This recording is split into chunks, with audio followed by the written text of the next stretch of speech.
There is a room beneath the Imperial Palace on Terra, buried so deep beneath the skin of the earth that no natural light has ever touched its walls.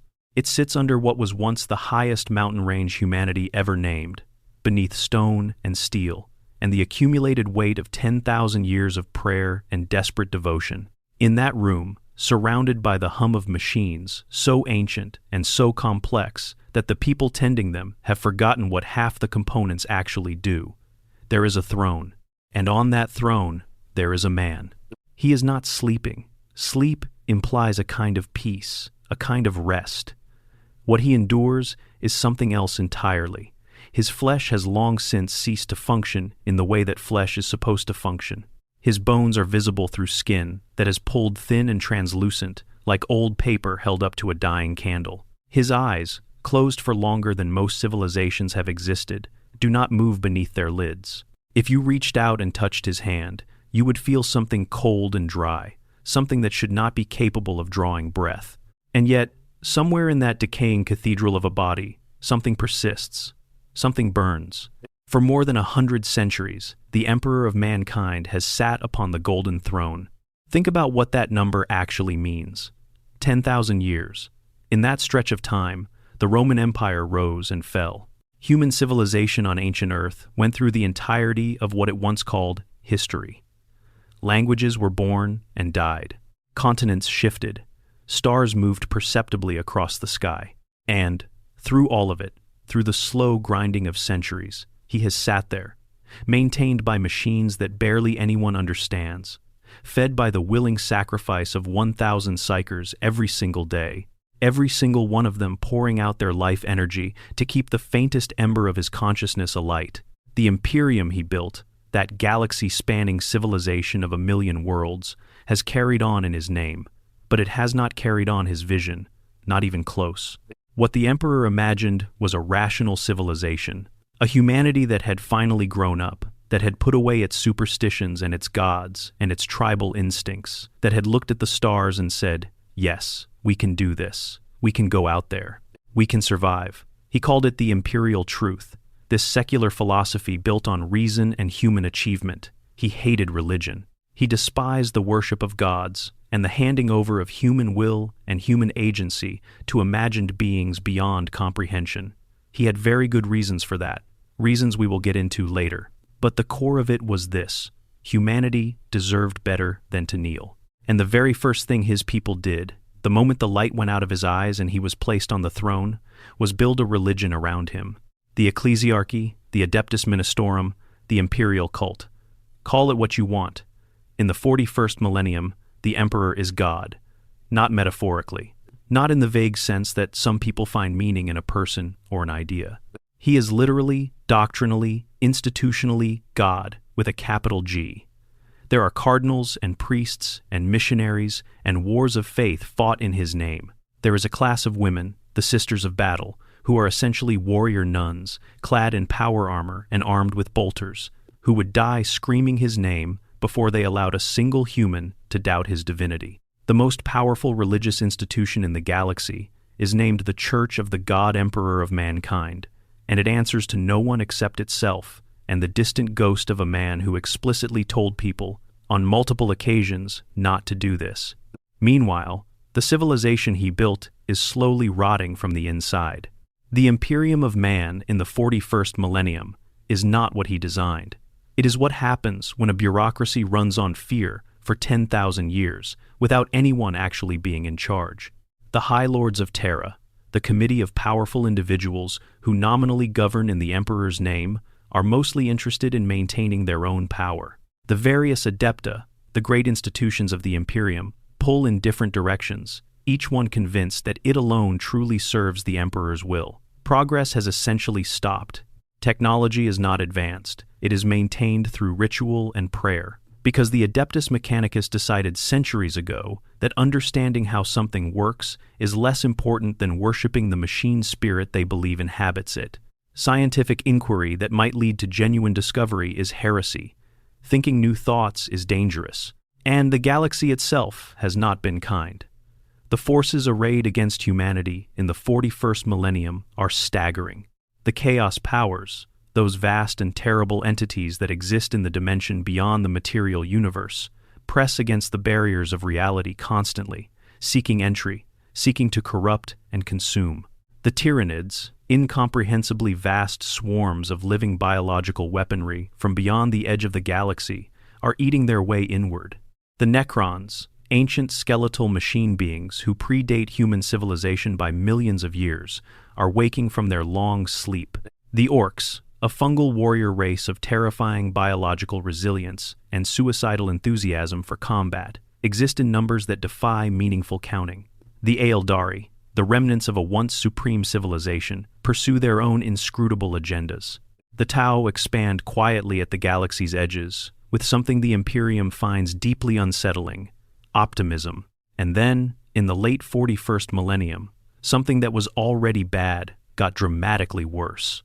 The Great Rift opened, a massive tear in the fabric of reality itself, stretching across much of the galaxy, born from the combined energies of 100 simultaneous chaos incursions and something called the Noctis Aeterna, a period of total psychic darkness that lasted for an unknown length of time. The galaxy was split in two. Terra was cut off from much of the Imperium, and in that darkness, countless worlds died alone. Robut Guillemon, the Primarch of the Ultramarines, and the only loyal Primarch to have been successfully resurrected since the heresy, has been doing what he can. He reorganized the Imperium's military, created new strains of Space Marines, issued new reforms, and has been running what is essentially a one-man attempt to stop a 10,000-year slide into complete collapse. He is brilliant. He is tireless. He is, by the standards of 41st millennium humanity, extraordinarily clear-eyed about how bad things actually are, and he is losing ground every single day. So this is the stage. This is the world into which the Emperor would wake. And the question we are going to spend the rest of our time together exploring is this: what actually happens if he does? Not in vague terms, not in the hand-wavy sense of things would change. We are going to walk through it, step by step, with the actual detail and weight that a scenario this enormous deserves. We are going to look at what waking up would mean physically, what it would mean for the warp and for Terra, what it would mean for the politics of the Imperium, what it would mean for every major faction in the galaxy, and what it would mean for the Emperor himself, a man who spent 10,000 years trapped inside his own mind, while the civilization he built turned into something he would have found genuinely abhorrent. Before we dive in, if you are watching this, I want to hear from you. Drop a comment telling me where you are watching from and what time it is there right now.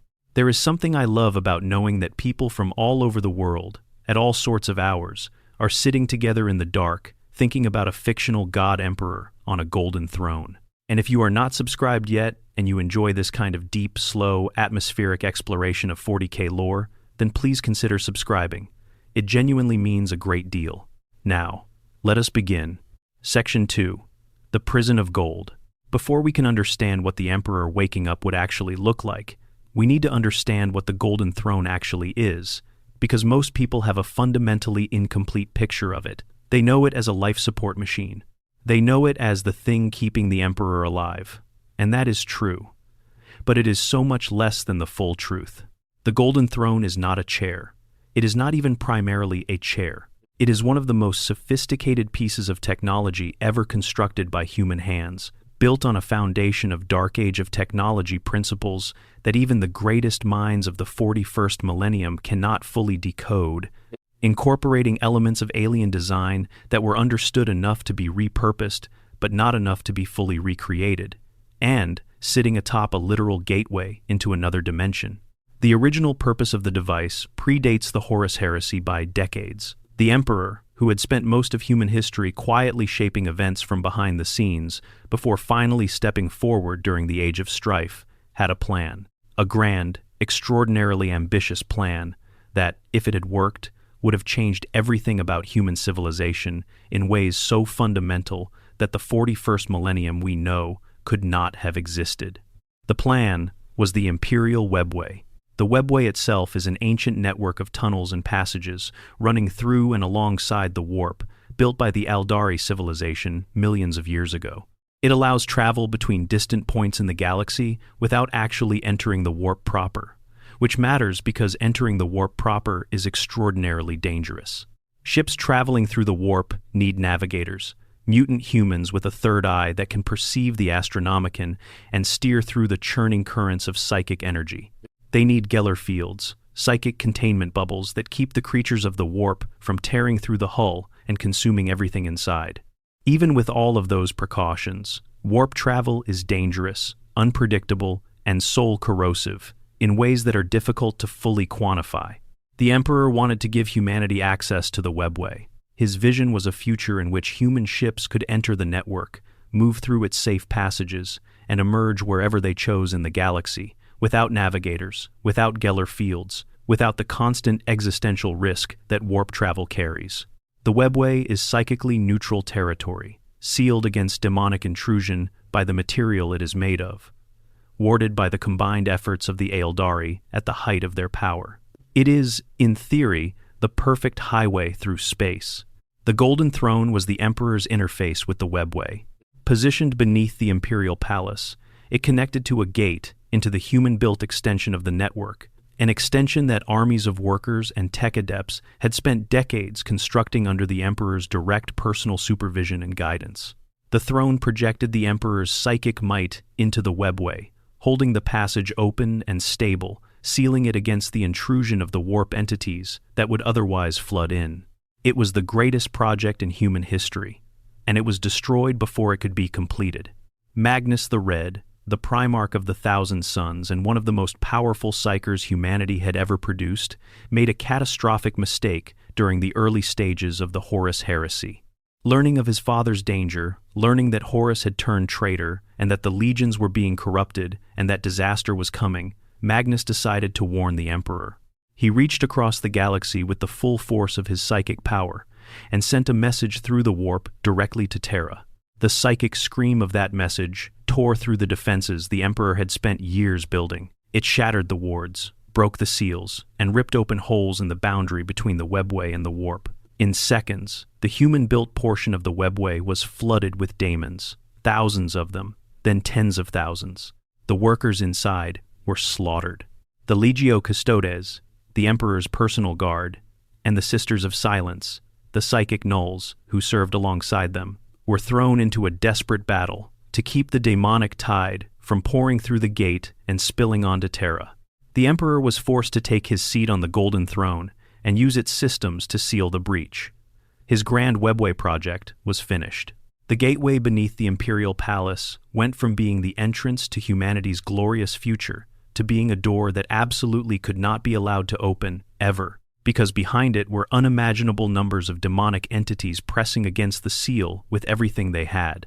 This is what is actually happening when the Emperor sits on the Golden Throne, not just life support, not just the Astronomicon. He is personally, psychically, with every scrap of his vast and ancient consciousness, holding shut a door to the warp that opens directly beneath humanity's homeworld. He is the lock on a gate, and behind that gate is a pressure that has been building for 10,000 years. The failing of the throne is therefore not just a medical problem. It is not equivalent to an old machine that needs parts replaced. The system was designed using principles that predate the Imperium, using materials that no one fully understands, incorporating psychic engineering that the Emperor alone could have conceived and executed. The Adeptus Mechanicus tech priests who maintain it do so through a combination of ritual, rote repetition, and desperate improvisation. They replace components they recognize the function of. They pray over components they do not. They have detected failure points in the mechanism that their most brilliant minds cannot comprehend, let alone repair. And the drain is increasing. In the early years of his internment, the Emperor required far fewer psychers to maintain the throne's function. Now, 1,000 souls every single day are sacrificed, brought to the chamber of the throne in the black ships that collect psychers from across the Imperium, and they give their lives to feed the psychic batteries that keep him burning. And even with those 1,000 souls, the trend is moving in the wrong direction. It takes more every year to maintain the same output. The system is like a vessel with a slow leak, and the bucket brigade bringing water to fill it can barely keep pace with what is draining away. So when we ask what happens if the Emperor wakes up, we are really asking something with a very specific technical dimension. What happens to all of that? The Astronomicon, which guides Imperial shipping through the warp across distances that would otherwise be completely unnavigable, is maintained by the Emperor's mind. If he wakes up, if his consciousness returns to his body rather than existing as a vast, psychic presence in the warp, does the Astronomicon flicker? Does it go out entirely, even for a moment? Because even a momentary blackout of the Astronomicon has consequences that cascade across the entire Imperium. Ships lose their bearings in the warp. Some are destroyed. Some are simply lost, never to return. Communication breaks down. Military campaigns stall. Worlds that depend on supply chains from distant systems begin to starve. And the warp gate. If the Emperor's attention shifts, even fractionally, from the task of sealing that breach, what comes through? These are not rhetorical questions. They have answers, and the answers are deeply uncomfortable. And they are part of why so many people in the 41st Millennium's lore are terrified of the very idea of trying to wake the Emperor up. The cure may be worse than the disease. Or at the very least, the process of applying the cure might involve a period of suffering so catastrophic that the long-term benefit would be impossible to evaluate from the inside. But let us say, for the purposes of what follows, that somehow, some way, the bridge between these problems is crossed. Someone figures out a way to maintain the seal on the webway gate through other means, at least temporarily. The Astronomicon finds another source of power, perhaps the gathered psychic might of the gathered surviving Primarchs, perhaps some other mechanism. The transition happens. The Emperor's physical body, sustained by the throne for 10,000 years, begins the process of repairing itself. What happens next? Section 3. The moment of waking. Let us sit with this for a moment, because it deserves the kind of slow, unhurried attention that this channel is built for. Imagine you are one of the Adeptus Custodes, the golden-armored warrior guardians who have stood watch over the Emperor's chamber for 10,000 years. You and your brothers rotate through this duty in shifts that have not changed in millennia. The chamber is always the same. The hum of the throne's life support systems is a sound you have heard so many times that your mind filters it out the way a person stops hearing the ticking of a clock in a familiar room. The temperature is regulated. The light is dim and golden. The smell is clean and clinical, beneath a deeper smell of something very old and very tired. You have spent your life in service to a man who cannot acknowledge you. You have dedicated your extraordinary existence, your centuries of training, and your gene-enhanced body, and your perfect golden armor, to protecting someone who has not so much as opened his eyes since before your grandfather's grandfather was born. You do this not out of rote obedience, though obedience is certainly part of it, but out of something more like faith. You believe, in the way that very few people truly believe anything, that what sits on that throne is worth protecting, that the light it generates, however faint and however costly to maintain, is the only thing standing between humanity and an absolute darkness. And then one day, something changes.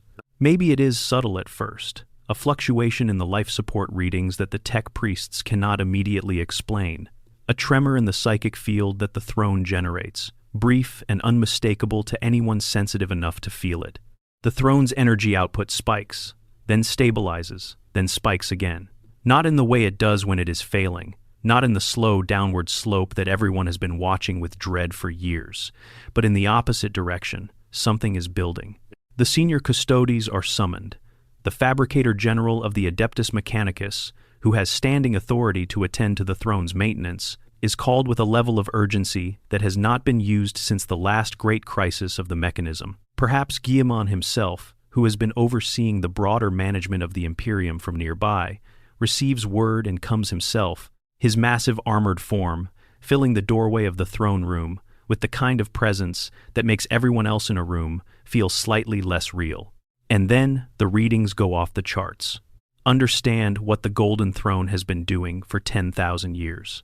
It has been feeding energy into a body that cannot process energy normally, maintaining the biological minimum of function in tissues that should long since have ceased to function at all. The Emperor's perpetual nature, that ability to regenerate and return from wounds that would destroy any other being, has been suppressed by the sheer scale of the damage Horus inflicted.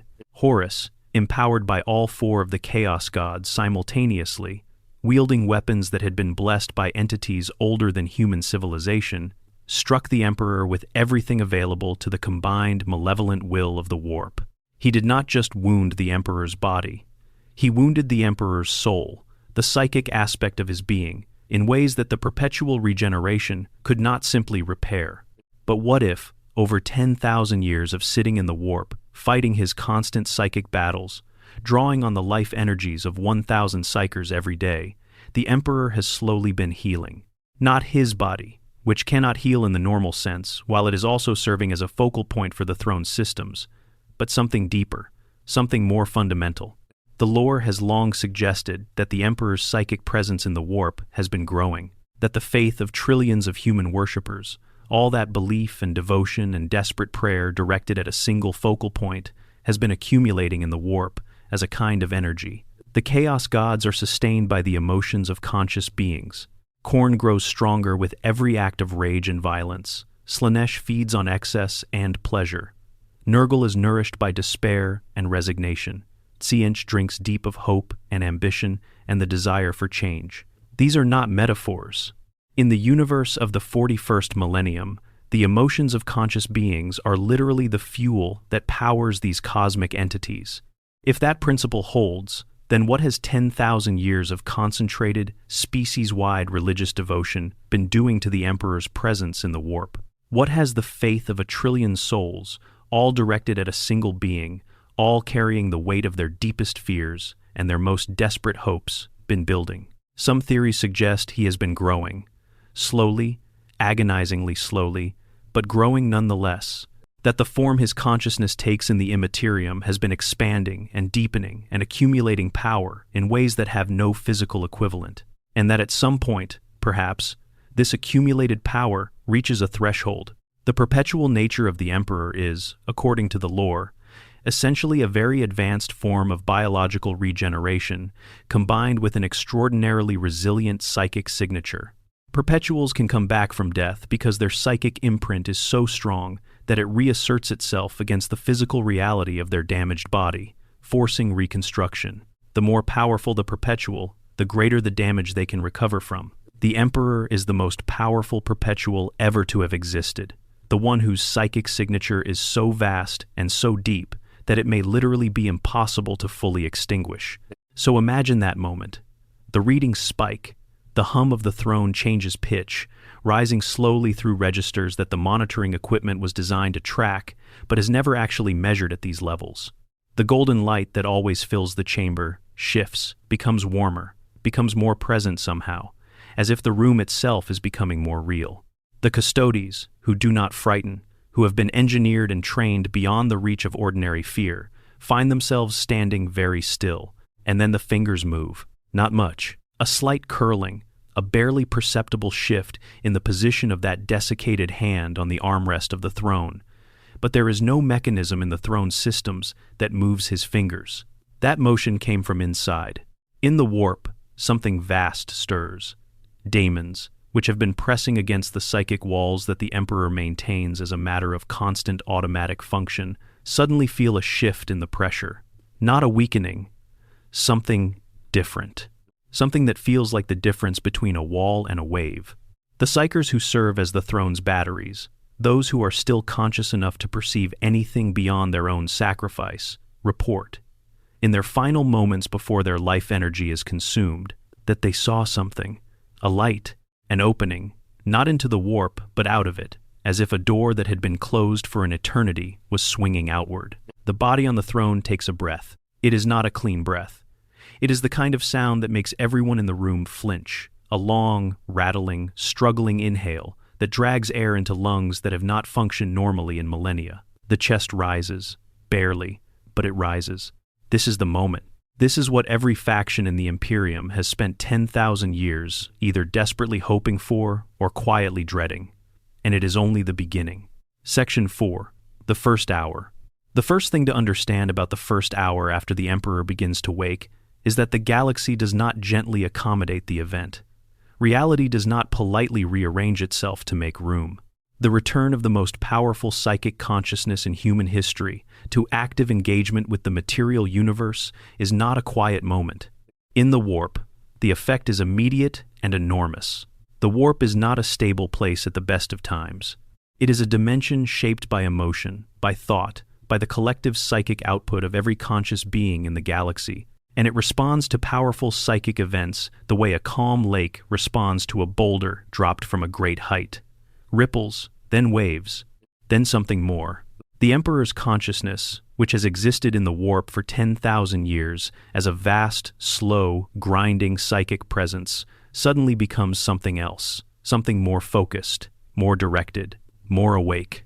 And the warp, which has been pressing against the barrier of that consciousness constantly, trying to find the weak points, trying to erode the edges, suddenly feels that barrier change.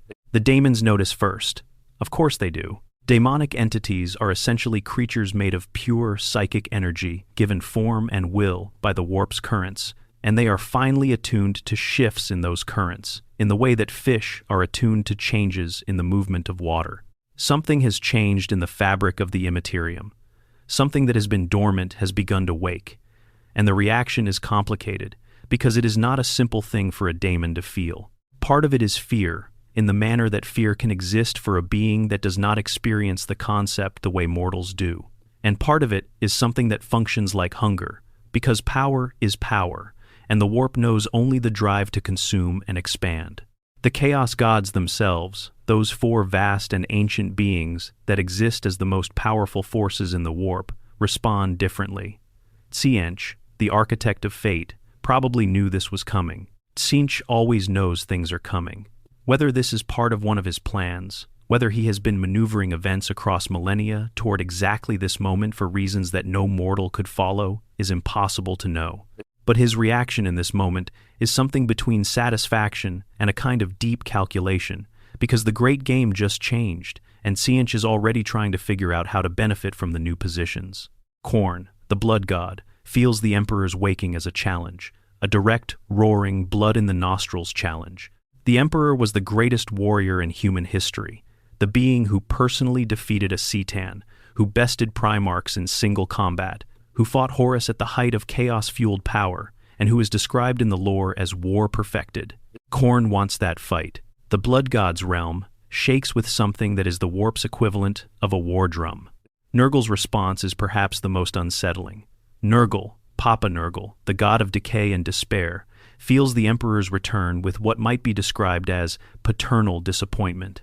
His domain over the physical processes of decay has been expressed through the Emperor's rotting body for 10,000 years, and now that expression is suddenly threatened. But Nurgle is also deeply invested in hopelessness, in the comfortable resignation of knowing that everything ends, that entropy wins, that struggle is futile, and the Emperor waking up is the opposite of that. Nurgle is quietly, thoroughly displeased. Slaanesh says nothing yet. Slaanesh is waiting to see how beautiful or how terrible the outcome will be, because to the Prince of Chaos, that is the only metric that matters. Back on Terra, in the physical world, the consequences of the Emperor's stirring begin within minutes of his first breath. The Astronomicon fluctuates. Not catastrophically, not a sudden blackout, but a change in character, a wavering, as the Emperor's consciousness redirects some of its vast attention from the psychic beacon it has been maintaining and turns it, however briefly, toward the experience of physical sensation. Even that partial redirection is enough to cause problems. Across the Imperium, in the warp, ships feel the beacon flicker. Most captains and navigators, trained for exactly this kind of emergency, are able to manage. But some ships, those already in difficult passages through the warp, those navigating near the Great Rift where the currents are most treacherous, those running on older and less reliable equipment, some of those ships simply vanish. They are lost in the moment of inattention, consumed by the warp, or simply tumbled off course into the trackless dark. Tens of thousands of people, probably more, die in those first minutes because the beacon shivered. Beneath the Imperial Palace, the Webway Gate, that ancient and terrible breach that the Emperor has been sealing for 10,000 years, groans. The pressure from the other side is immense, a decade of millennia of accumulated demonic frustration, pushing against a seal that, for the first time in ages, is not being maintained with quite the same absolute focused perfection. Small things come through. Not a flood, not yet. Small things, fast things, the kind of entities that can squeeze through a crack before it is sealed. They emerge into the labyrinthine depths beneath the palace and begin killing everything they find there. The custodes, already stationed in the deep levels, begin receiving vox traffic about contacts, about anomalies, about things that should not be there. They respond with the smooth, terrible efficiency that 10,000 years of readiness produces. They hunt, they kill, they seal passages and collapse tunnels. But they know, all of them know, that what they are doing is managing symptoms. The cause of those symptoms is happening in the chamber above them. On the surface of Terra, the psychic tremor from the Emperor's stirring reaches every living soul on the planet, and there are hundreds of billions of them. Most feel nothing they can name, but they feel something, an unease, a sudden sense that the world has shifted, that something enormous has changed, that some reference point they did not even know they were relying on has moved. The priests of the ecclesiarchy, who are more attuned to such things, feel it more strongly. Entire convents of Sisters of Battle fall to their knees simultaneously, not in prayer but in shock, overwhelmed by a psychic pressure that is not threatening but is simply so vast that it flattens them. The chief astropath of Terra, the supreme telepath who serves as the central relay for all psychic communication to and from Terra, opens his eyes for the first time in years, sits bolt upright in his seat, and begins screaming. Not in pain, in something closer to transcendence, and what he screams, over and over, until someone sedates him, is that he can hear something, a voice, speaking. For the first time in 10,000 years, a voice from the throne. No one can understand what it is saying yet, but it is saying something. In the war councils of every Space Marine chapter on Terra, and throughout the Imperium, in the offices of the High Lords, in the hidden chambers of the Inquisition, in the monasteries of the ecclesiarchy, and in the forge temples of the Adeptus Mechanicus, the word spreads with the speed of something that cannot be contained. Something has changed. Something enormous has changed. And every single one of those institutions begins immediately calculating what it means for them. Section 5, The Reckoning. Let us skip ahead slightly, because the first hours and days are chaos, and the real interest, the real depth of what this scenario means, comes a little later. Let us imagine that the transition is managed, that the webway gate is stabilized through some extraordinary effort, perhaps the combined psychic might of multiple Primarchs, perhaps a discovery by the Adeptus Mechanicus of some previously unknown secondary containment system built into the throne centuries ago. Let us imagine that the Astronomicon is maintained, that the Emperor's physical body, guided by its perpetual nature and sustained by the throne's energy, begins to heal. This process would take time. The lore is clear that even the most powerful perpetuals require time to regenerate from devastating damage. Days, weeks, possibly months, for wounds of normal severity. But the wounds the Emperor carries are not normal. They were inflicted by a being channeling the full power of all four Chaos Gods, with weapons specifically designed to destroy on both the physical and psychic levels simultaneously. The healing process would be extraordinary and terrible to witness, an accelerated reconstruction of tissues and bones and organs that should not be capable of reconstruction, the perpetual biology forcing a new order on chaos-damaged flesh with agonizing slowness. Through that process, presumably, his consciousness returns more fully to his body, and with it comes awareness. Not just of the present moment, not just of the chamber and the faces looking down at him and the machines surrounding him, but of everything. 10,000 years of everything. Here is something that the lore raises very quietly, in between discussions of politics and military strategy. What is the Emperor actually aware of while he is on the throne? The answer has changed across the editions of the game and across multiple novels. Early sources suggested he was essentially comatose, kept alive but not truly conscious. Later sources, particularly in the Horus Heresy novels and the Dark Imperium series, suggest something more disturbing, that he is conscious, that his mind is active, that he has been aware, in some form, of the state of his Imperium, of the faith directed at him, of the wars fought in his name, of the atrocities committed by his institutions for 10,000 years. If that is true, then when he wakes fully, he does not come to the situation fresh. He comes to it with everything he has witnessed accumulating inside him for 10,000 years, and no ability to have done anything about any of it. Imagine what that knowledge weighs. He built the Imperium as a secular civilization. He explicitly and passionately rejected religion. He fought the Great Crusade, in part, to free humanity from the grip of faiths and cults and religions that kept human beings from reaching their full potential. And the very first thing that happened after he was placed on the throne was that his closest advisors, his institutions, his most loyal servants, built the most comprehensive and all-consuming religion in human history around him. They made him a god. And because he was trapped and could not speak and could not stop them, the religion grew and calcified and became so embedded in every aspect of human civilization that it is now utterly inseparable from the Imperium itself. The ecclesiarchy does not just provide spiritual comfort. It provides social control, political legitimacy, moral authority. It runs orphanages and hospitals and schools. It maintains the loyalty of entire worlds through the promise of the emperor's divine protection. It motivates soldiers to die for causes that cold military calculation would say are unwinnable. It is, in a horrifying and genuinely complicated way, one of the most functional and important institutions in a civilization that desperately needs functional institutions.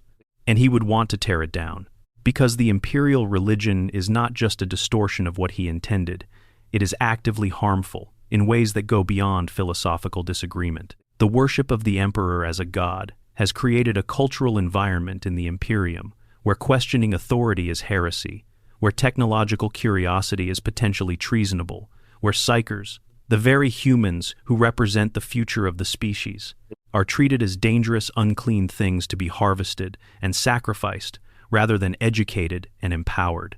The Inquisition, the secret police of the Imperium, kills millions of people every year in the emperor's name, purging worlds for the crime of impure thought, executing civilians who were victims of chaos corruption through no fault of their own, burning entire populations because the risk of contamination is deemed too high. All of this done for him, all of this done in his name. He would know all of it. Every world burned, every inquisitorial black ship, every witch trial, every person executed for heresy, every soldier who died in a campaign of faith against an enemy.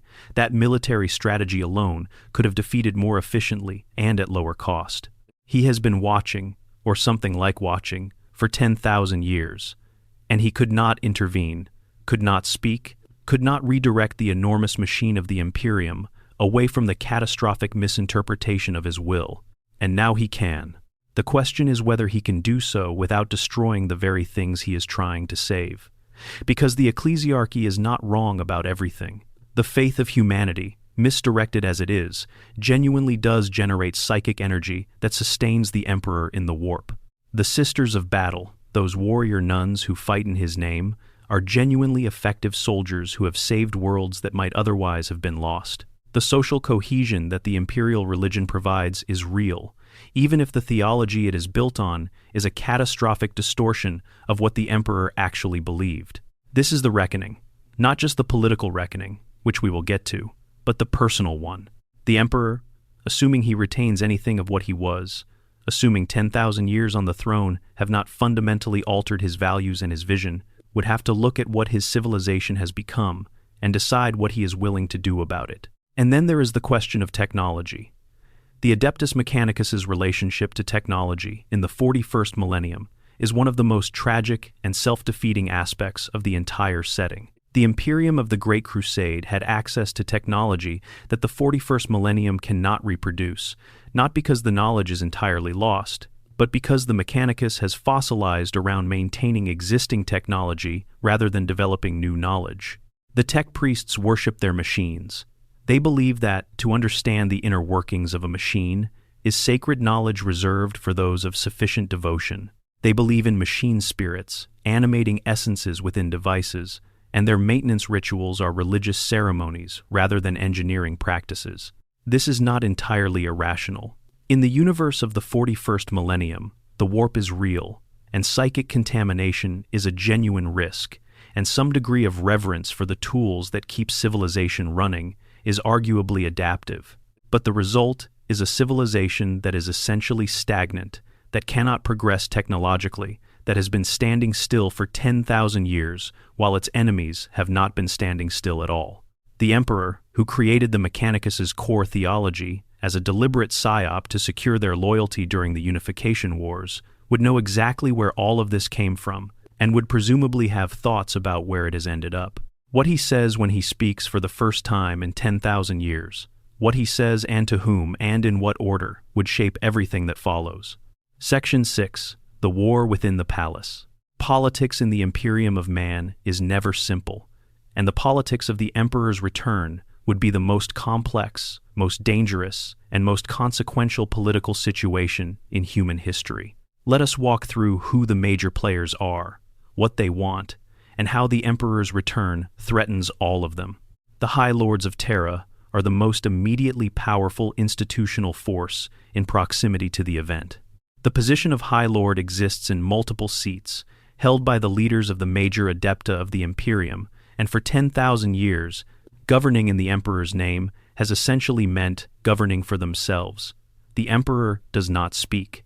The Emperor does not give orders. The Emperor, in practical political terms, is an icon rather than a ruler, a symbolic source of legitimacy for decisions made by the High Lords themselves.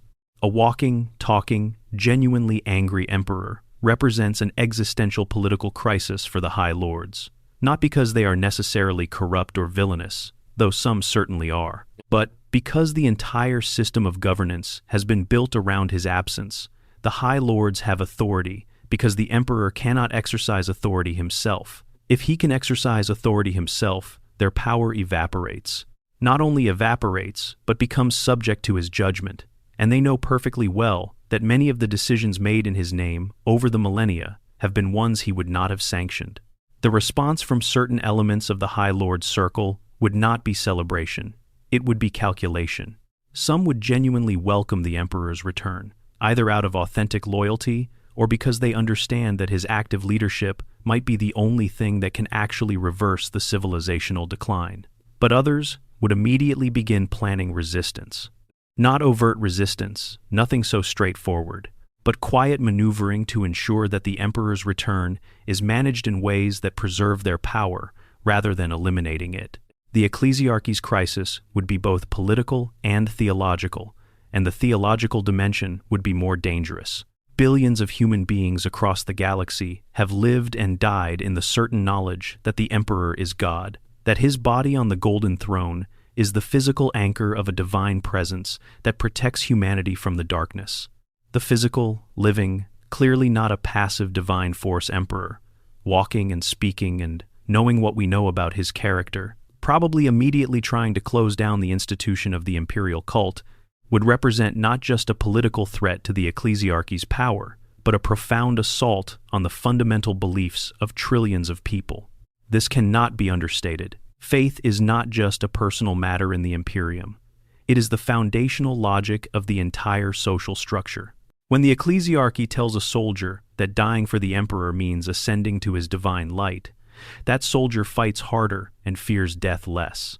When a plague hits a world, and the priests promise that prayer and devotion will carry the faithful through, that belief genuinely helps people endure. When the Sisters of Battle walk into a battle fueled by the certainty of divine purpose, they do things that no ordinary soldier could do. The faith is not just theologically incorrect, from the Emperor's perspective. It is functionally necessary for the civilization's continued operation. An emperor who says, "Do not worship me," would not simply be correcting a theological error. He would be pulling out a structural support from beneath the Imperium, and everything built atop that support would shake. The ecclesiarchy's response would therefore be split. A significant faction, probably the dominant faction, at least initially, would manage the situation through reinterpretation. The Emperor has woken. The Emperor speaks. And what the Emperor is saying, properly understood, is that he has come to guide his people in a new phase of the Holy War. This reinterpretation would not require dishonesty on the part of those offering it. Religious institutions throughout history have shown an extraordinary capacity to find ways of interpreting new developments that are consistent with existing doctrine. The ecclesiarchy has 10,000 years of theological infrastructure and billions of devoted believers to draw on. They would adapt. Whether the emperor would allow that adaptation is a different question. The Adeptus Mechanicus's crisis is a mirror image of the ecclesiarchies in certain ways. The Mechanicus worships the emperor as the omnissiah, the machine god made flesh, the divine embodiment of the cult Mechanicus's fundamental theology. But unlike the ecclesiarchy, whose faith in the emperor has been built on his absence and his mystery, the Mechanicus has specific technological expectations attached to their beliefs. The omnissiah was supposed to provide knowledge, advanced technological knowledge, the secrets of the dark age of technology, the means to rebuild and surpass the civilization's lost capabilities. A physical emperor who can actually provide that knowledge would either be the greatest gift the Adeptus Mechanicus has ever received, or a profound challenge to their organizational power, depending entirely on whether he is willing to give that knowledge freely or use it as leverage. Tech priests, who currently hold monopolies on specific forms of knowledge, would find those monopolies threatened if the emperor began spreading understanding more broadly. The entire system of the Mechanicus is built on controlled access to knowledge. An emperor who remembers how to build land raiders and titans and Geller fields from first principles, and who is willing to teach anyone who asks, would collapse that system overnight. And then there is the Inquisition. The Inquisition is perhaps the most interesting case of all, because its institutional role is the enforcement of the emperor's will as they understand it. Inquisitors hold near unlimited authority to investigate, judge, and execute in the emperor's name. They operate with minimal oversight, justify the most extreme actions through the logic of existential necessity, and have accumulated enormous power through centuries of operating without meaningful constraint. An actual emperor who can speak for himself immediately makes the Inquisition's position complicated, because much of what the Inquisition does would not, by any reasonable reading of what the emperor actually believed and wanted, meet his approval. The mass execution of psychers who might have been saved, the burning of worlds that might have been salvaged, the persecution of mutants and abhumans who are, in the long view, simply the next stage of human evolution. The Inquisition cannot survive unchanged in a world where the being in whose name they act can tell them directly when they are wrong. Some Inquisitors would welcome this. The most thoughtful members of the organization have always struggled with the ethical weight of the decisions they make, and having clear direction from the highest possible source would be an enormous relief. Others would resist, because the power the Inquisition holds is the power to be judge and jury and executioner without accountability, and an emperor who holds them accountable destroys the very thing that makes them what they are. The result of all of these forces pressing against each other in the immediate aftermath of the emperor's return would be something between a cold civil war and an extremely tense period of political renegotiation. There would likely be violence. Not open battle in the streets of Terra, not immediately, but assassinations, disappearances, the quiet removal of people who are seen as too enthusiastic about the emperor's return, or, conversely, too resistant to it. The machine of the Imperium, which has learned to function in the emperor's absence, does not simply switch over to being led by him, it reasserts its own momentum. Section 7. Reunions and Confrontations. Of all the dramatic moments that the emperor's waking would produce, the ones involving his surviving sons, the Primarchs, would be the most charged with history and with grief. Robert Guillemot is the most obvious starting point, because he is already there.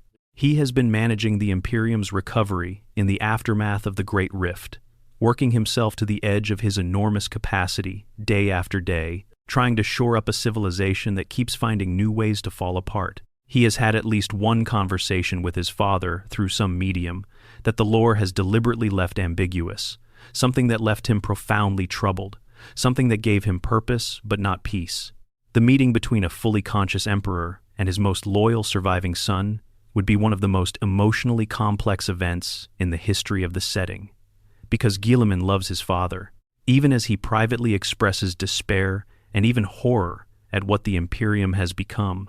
He serves in his father's name with everything he has. But he is also, uniquely among the Primarchs, someone who sees clearly. He does not idealize the Emperor. He knows his father made mistakes. He knows the Great Crusade was not perfect. He knows that the Horus Heresy was at least partly the result of decisions the Emperor made or failed to make, secrets he kept that cost him the loyalty of sons he might have retained. A conversation between Guilliman and a fully awake emperor would not be a simple reunion. It would be a reckoning. Guilliman would have things to say about what the Imperium has become and why, and a significant portion of the blame for why would land at the emperor's feet, even if only because the emperor failed to plan adequately for his own incapacitation. The emperor, for his part, would have 10,000 years of watching his most capable son carry an impossible burden, and whatever form his emotions take after 10 millennia in the warp, something in that watching would register. The other surviving loyal Primarchs add complexity to this picture. Vulcan, the Primarch of the Salamanders, and one of the most genuinely compassionate of the 20, is also a perpetual. He has appeared and disappeared throughout the lore, his immortal nature carrying him through experiences that would break anyone else. His reunion with his father would carry the weight of everything the Salamanders stand for, their fierce commitment to protecting the common people of the Imperium, the people that the great institutions tend to treat as interchangeable material. Vulcan would want answers about what the future holds for those people. Lion L. Johnson, the Primarch of the Dark Angels, spent most of the age of the Imperium in a deep sleep within the rock, his chapter's mobile fortress monastery. He has recently woken in the current timeline and has been taking stock of a galaxy 10,000 years removed from the one he left. His relationship with his father was always complicated by secrets and by the Lion's own habit of concealment and long-term planning. A meeting with the Emperor would be, for the Lion, the resolution of every calculated move he has ever made, for better or worse. Jagatai Khan, the Primarch of the White Scars, disappeared into the webway during a campaign against the Dark Eldar. His fate has never been officially confirmed in the lore, though many suspect he is alive somewhere in the labyrinthine network of passages. If the Emperor's return involves a renewed attention to the webway, if the psychic seals are strengthened and the network stabilized, there is a case to be made that the Khan might find his way back. What he would find when he emerged would be a civilization utterly unlike the one he left, and a father who might finally be able to explain what all of that sacrifice was supposed to achieve. Leman Russ, the Primarch of the Space Wolves, walked into the Eye of Terror during the Age of the Imperium, following a prophecy. He is believed to be alive somewhere within the warp-corrupted regions of space, waiting for the final battle. The Wolves believe that their father will return at the darkest hour, the mythic last battle they call the Wolf Time. An emperor who wakes, and who begins actively organizing humanity's response to the threats arrayed against it, would presumably be the signal Russ has been waiting for. Beyond the living Primarchs, the Emperor's return would have profound implications for every Space Marine chapter in the galaxy. These are beings who are, literally, his genetic legacy. Their gene seed, the biological foundation of their enhancements, derives from the Primarchs, who derive from the Emperor himself. They have fought in his name for 10,000 years. And yet, the relationship between the Astartes and the Emperor is theologically complicated. The Space Marines do not, officially, worship the Emperor as a god. They revere him as the greatest human who ever lived, but their chapter's cults tend to treat him as a man, not a deity. This puts them at odds with the ecclesiarchy, and makes them simultaneously more and less prepared for the reality of a returned emperor. For the Space Marines, the practical questions would be immediate and operational. The Codex Astartes, which Guilliman wrote to organize the chapters and which has governed their structure for 10,000 years, was not written by the Emperor. Would the Emperor endorse it? Would he restructure the Astartes? The Great Crusade was fought by legion-scale formations, tens of thousands of Space Marines, under a single banner.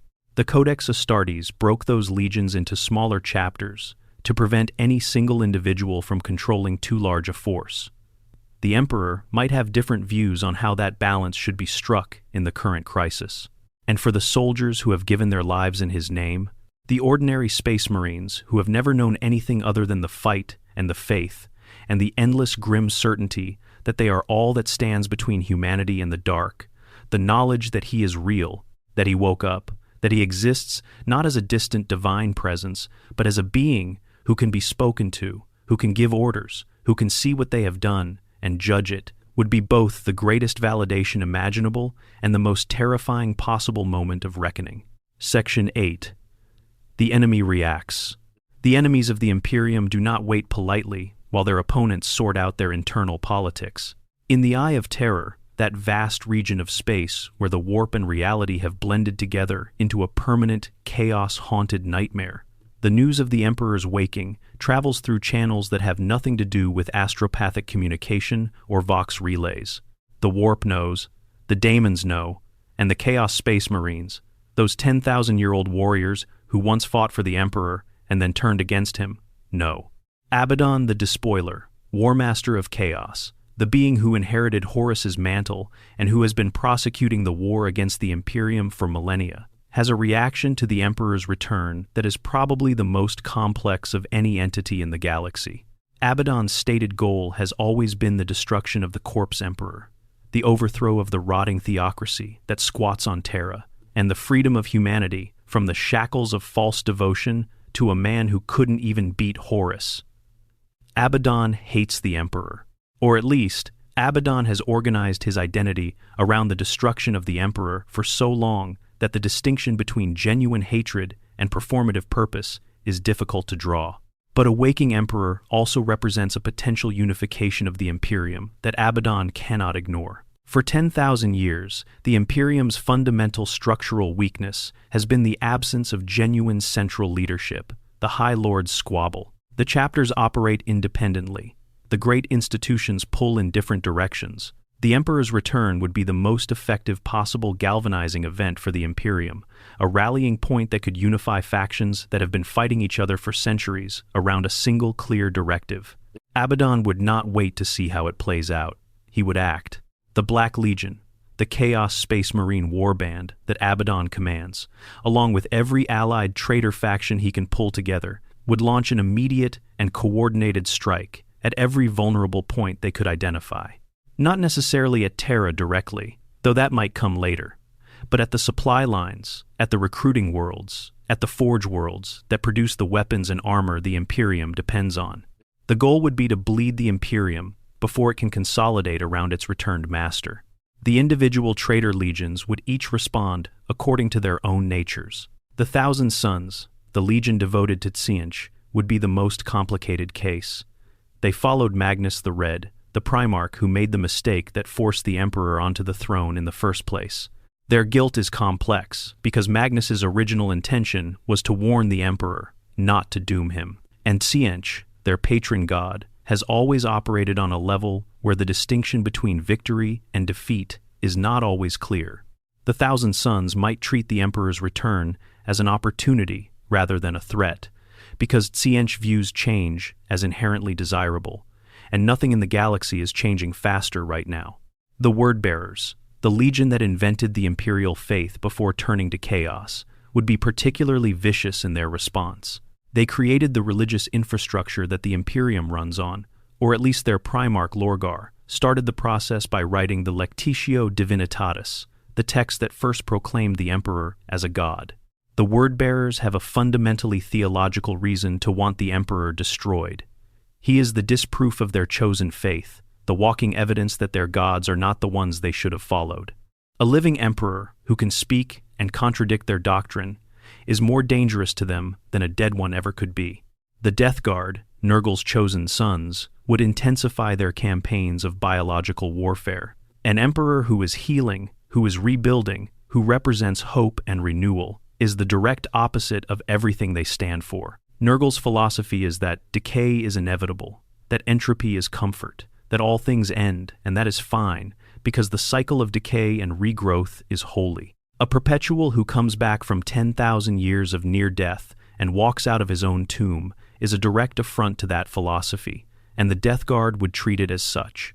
Beyond the forces of chaos, the other great powers of the galaxy would have their own responses, and they would not all be straightforwardly hostile. The Aeldari, the remnants of the ancient elven civilization whose fall created Slaanesh, have complex interests in the Emperor's survival. They have, in various forms and through various intermediaries, occasionally cooperated with the Imperium against common threats, particularly chaos. The Eldar understand the warp better than almost any living race, and they understand what the Emperor's presence in the warp represents for the balance of power in the Immaterium. A stronger emperor is, in certain specific ways, good for the Eldari, because a stronger emperor means a slightly more contained chaos. The Eldari response to his waking might be cautious and indirect, but it would not be simple hostility. The Necrons are the most interesting non-chaos power in this scenario. These ancient skeletal machine beings, the remnants of a civilization older than the Eldari, awoke from their long sleep without any love for the warp or the beings that inhabit it. The Chaos Gods are among the Necrons' primary adversaries in the long view of galactic history, and anything that strengthens the opposition to Chaos is, from a purely strategic Necron perspective, potentially advantageous. Some Necron dynasties have been known to make temporary alliances with humans when the Tyranids or the forces of Chaos represent a greater immediate threat. The Emperor's return might enable more of this, or it might be irrelevant to beings who measure history in geological timeframes. The Tyranids are the simplest case, because they are ultimately the least interested in politics. The Tyranid hive mind does not care about the Emperor. It does not care about the Chaos Gods. It does not care about the Necrons, or the Eldari, or the Tau. It cares about biomass, the consumption and conversion of all organic matter into more Tyranids to fuel the fleet that stretches from the galaxy's edge to its increasingly devoured interior. The Emperor waking up does not change the Tyranid calculus at all, except in the narrow sense that a stronger Imperium is more capable of providing effective resistance, which in the hive mind's calculation simply means that the feast will be longer and more interesting before the end. But perhaps the most significant enemy reaction would come from the least dramatic source. Not the Chaos Gods, not the Necrons, not the Tyranids, from within the Imperium itself. There are those, within the High Lords, within the Ecclesiarchy, within the Mechanicus, within the Inquisition, who benefit from the Emperor's absence and who would not benefit from his return. These people are not necessarily evil. Some of them are merely practical.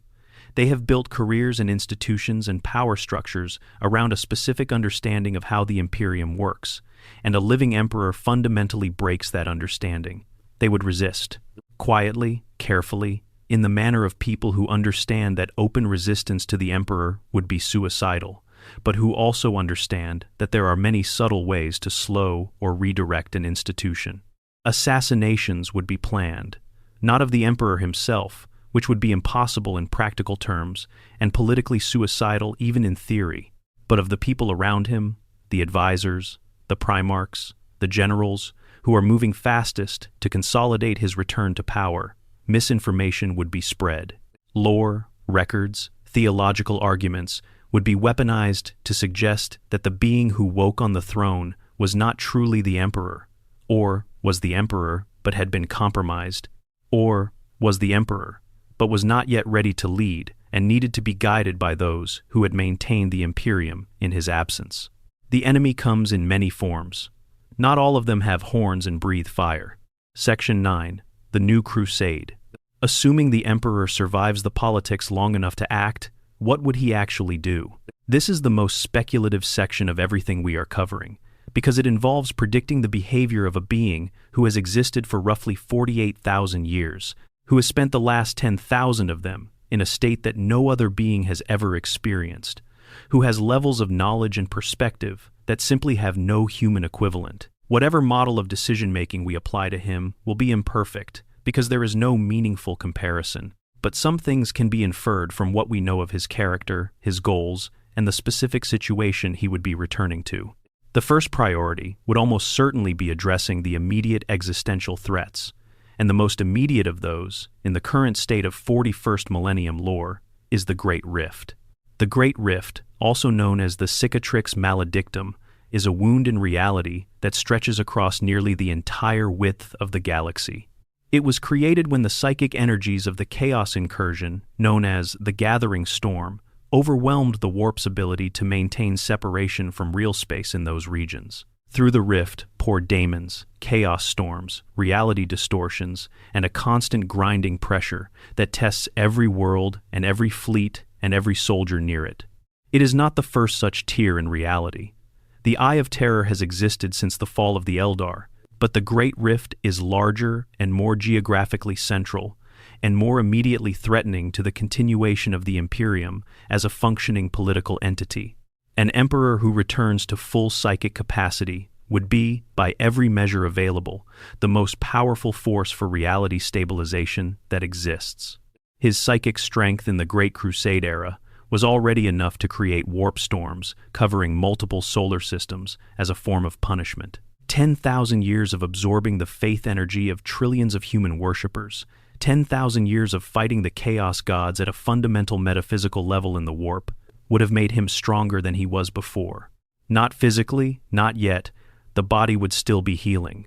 But in the warp, in the place where the most important battles of this kind are actually fought, the emperor who rises from the throne would be something different from the emperor who was placed upon it.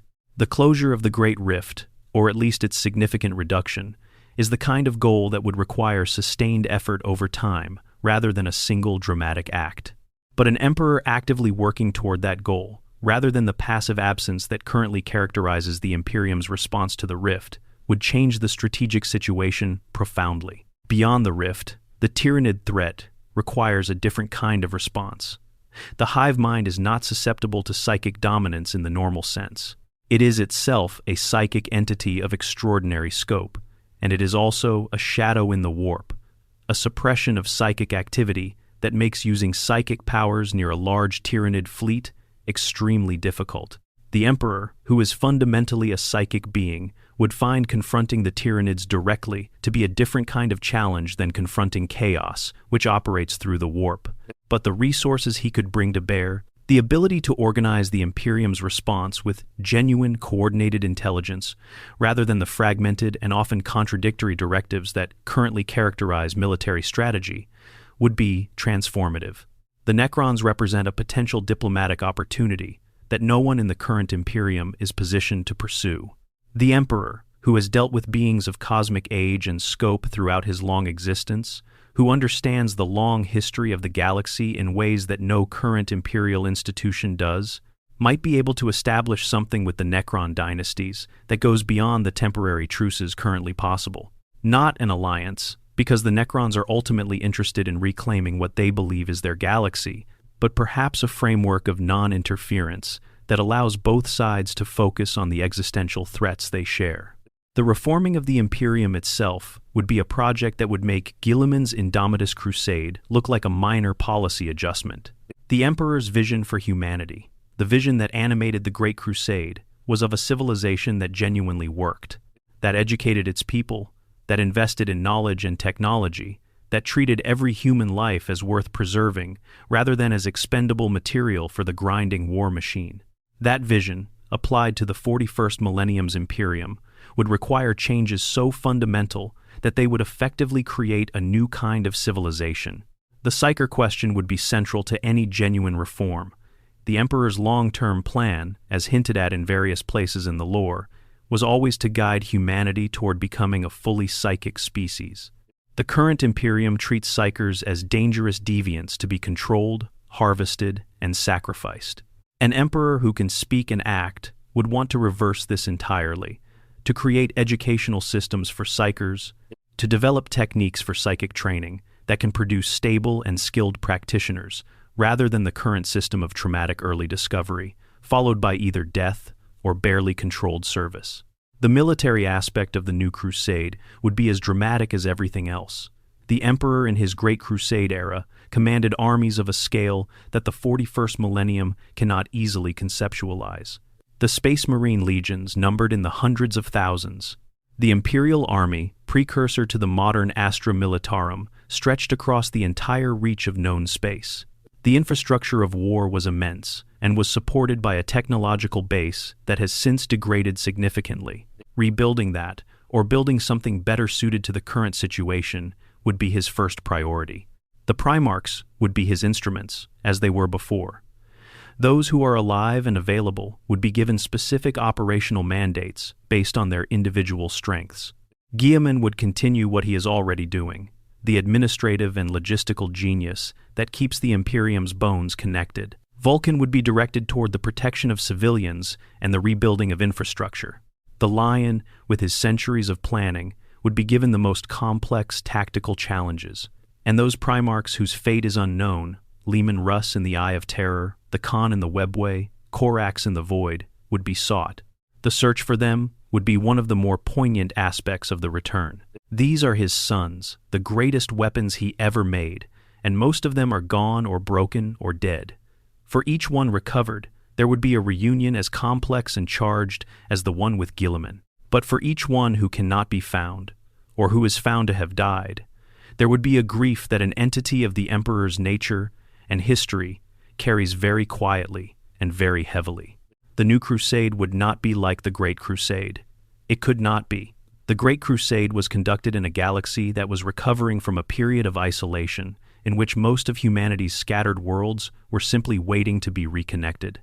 The New Crusade would be conducted in a galaxy that is actively being consumed on multiple fronts simultaneously, in which the Imperium is on the defensive almost everywhere, in which the Great Rift means that half the territory is physically cut off from the other half. But a crusade with the Emperor at its head would have something that no campaign in 10,000 years has had: an actual leader, someone who can make decisions with full information, someone who can weigh competing priorities and give clear direction, someone whose authority is unimpeachable, not because it is enforced by dogma, but because it is the genuine, freely given loyalty of people who understand that this is the being who built humanity's civilization and who came back from 10,000 years of suffering to try to save it. That is a different thing entirely from what the Imperium has now. And it might be enough. Section 10. The question of divinity. And now we arrive at the question that underlies everything else. The question that the Emperor himself, assuming he is capable of self-reflection after 10,000 years in the warp, would have to face before any of the political or military considerations could be resolved. Is he a god? Not in the theological sense that the ecclesiarchy means it, not in the sense of whether people should worship him, or whether he deserves devotion, or whether the rituals of the imperial faith are appropriate. Those are secondary questions. The primary question is the metaphysical one. What has 10,000 years on the Golden Throne, in the warp, fed by the faith of trillions, done to his nature? The emperor who was placed on the throne after the Horus Heresy was a man, an extraordinary man, perhaps the most extraordinary human being who has ever or will ever exist, but a man nonetheless. He was born. He grew up.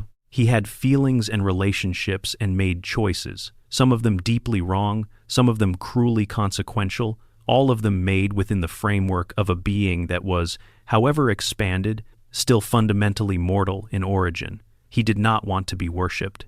He explicitly and repeatedly told people not to worship him. His deepest philosophical conviction was that humanity needed to stand on its own, not to kneel before any power, not even before him. But what happens to a being of vast psychic power who is then worshipped by trillions of sentient beings for 10,000 years?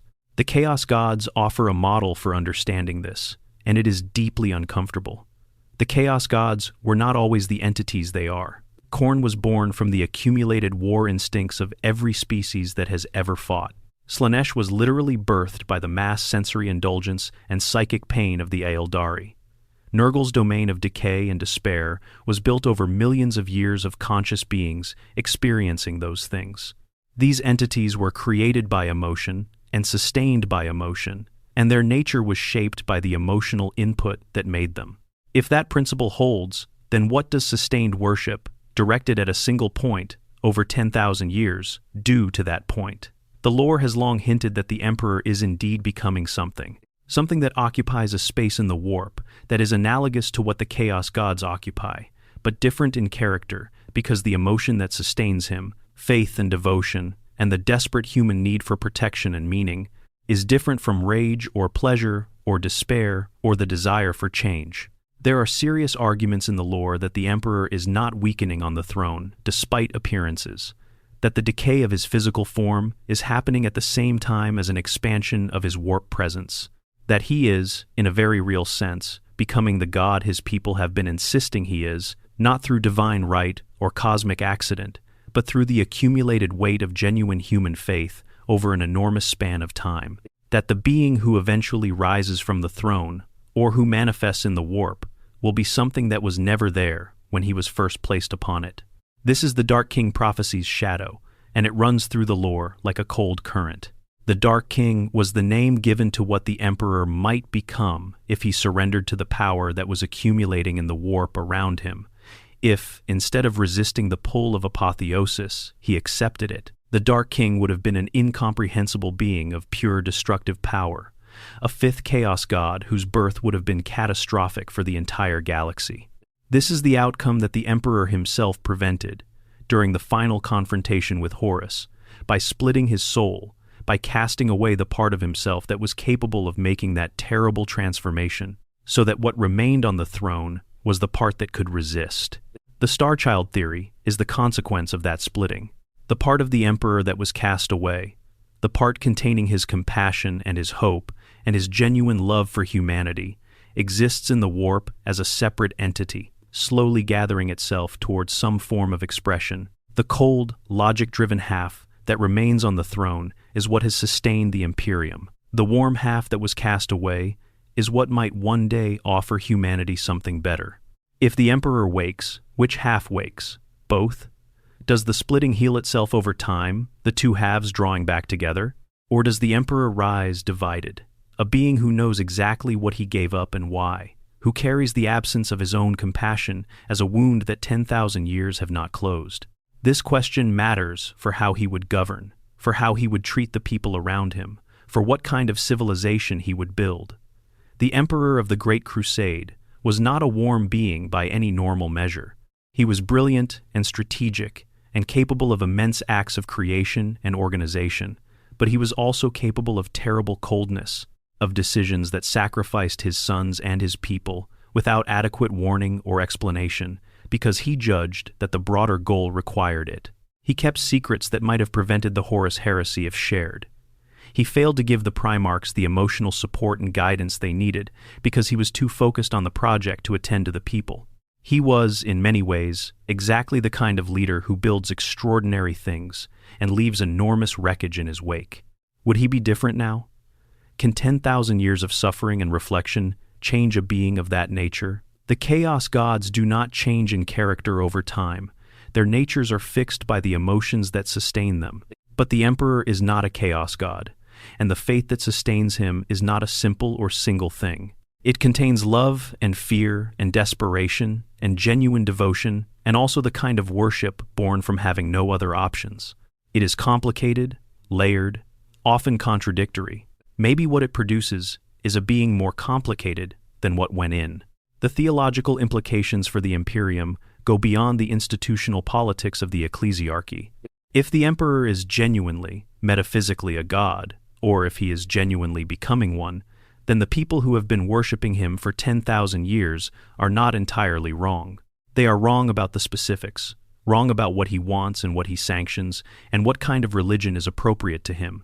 But the core intuition, that this being occupies a category beyond human comprehension, that his existence in the warp has real protective effects on the material universe, that the faith directed at him does something beyond merely satisfying human psychological need, all of that may be more right than the Emperor would have wanted to admit when he was making his no-God speeches during the Great Crusade. This creates the most interesting possible version of a returned Emperor, one who arrives back in the world with the knowledge that everything he told his people was wrong in ways he could not have anticipated, that the religion built around him has been simultaneously a catastrophic distortion of his vision and a genuine expression of something real about his nature, that the human instinct to reach for something larger than themselves was not a weakness to be overcome, but a strength to be properly directed, and that the being who best understands all of this is the one who most strenuously denied it. There is a word for that kind of hard-won wisdom. The word is costly, and everything the Emperor has purchased with the last 10,000 years of suffering is exactly that. Section 11. The Fractured Loyalty. There is a dimension to the Emperor's return that we have touched on but not fully explored, and it is one of the most human aspects of the entire scenario.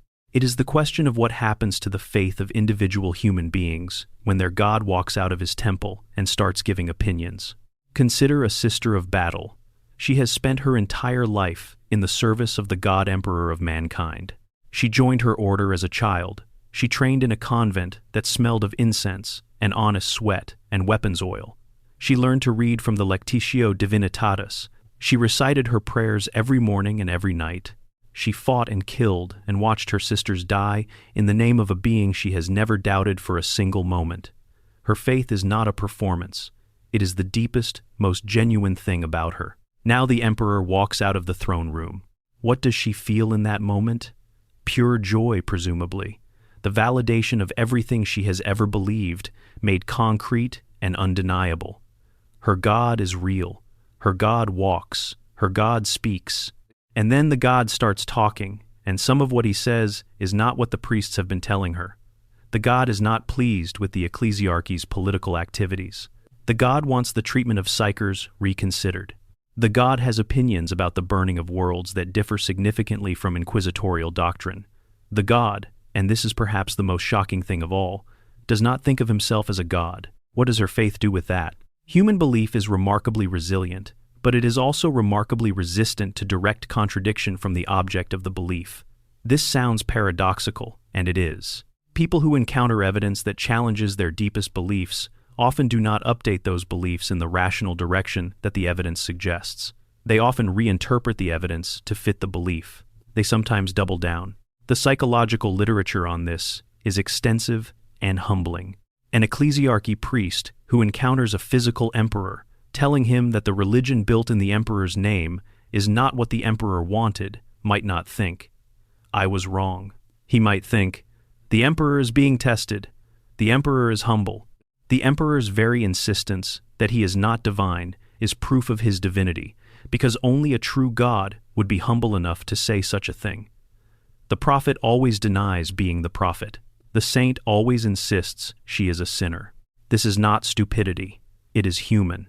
And in the 41st millennium, where faith has been the psychological survival mechanism that has kept billions of people functioning in circumstances that would otherwise be completely unendurable, it runs very deep indeed.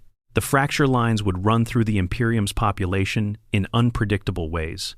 Some people would make the transition easily, accepting that the emperor is a man, an extraordinary and possibly divine man, but one whose will can now be known directly and should be followed. Others would insist that the being on the throne was replaced by something else during the waking, that the true emperor is still on the golden throne, and what walks in his body is an impostor, a daemon, a Tsientian deception of incomprehensible subtlety. Some would construct new theologies on the fly, attempting to accommodate the returned emperor within existing frameworks, while minimizing the theological disruption. And some, a significant number, would experience a crisis of faith so profound that it functionally breaks them. The social consequences of this last group would be enormous. A civilization built on faith that suddenly loses a significant fraction of its population's faith does not simply recalibrate, it shakes. It finds that the social glue binding communities and institutions and military units together is less stable than it was. The quiet despair that faith had been holding at bay, the despair of living in a universe as dark and hostile as the 41st millennium's universe, floods back in.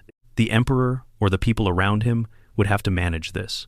And managing it would require understanding that the faith, as misguided as it was from his perspective, was doing real work that something else must now do.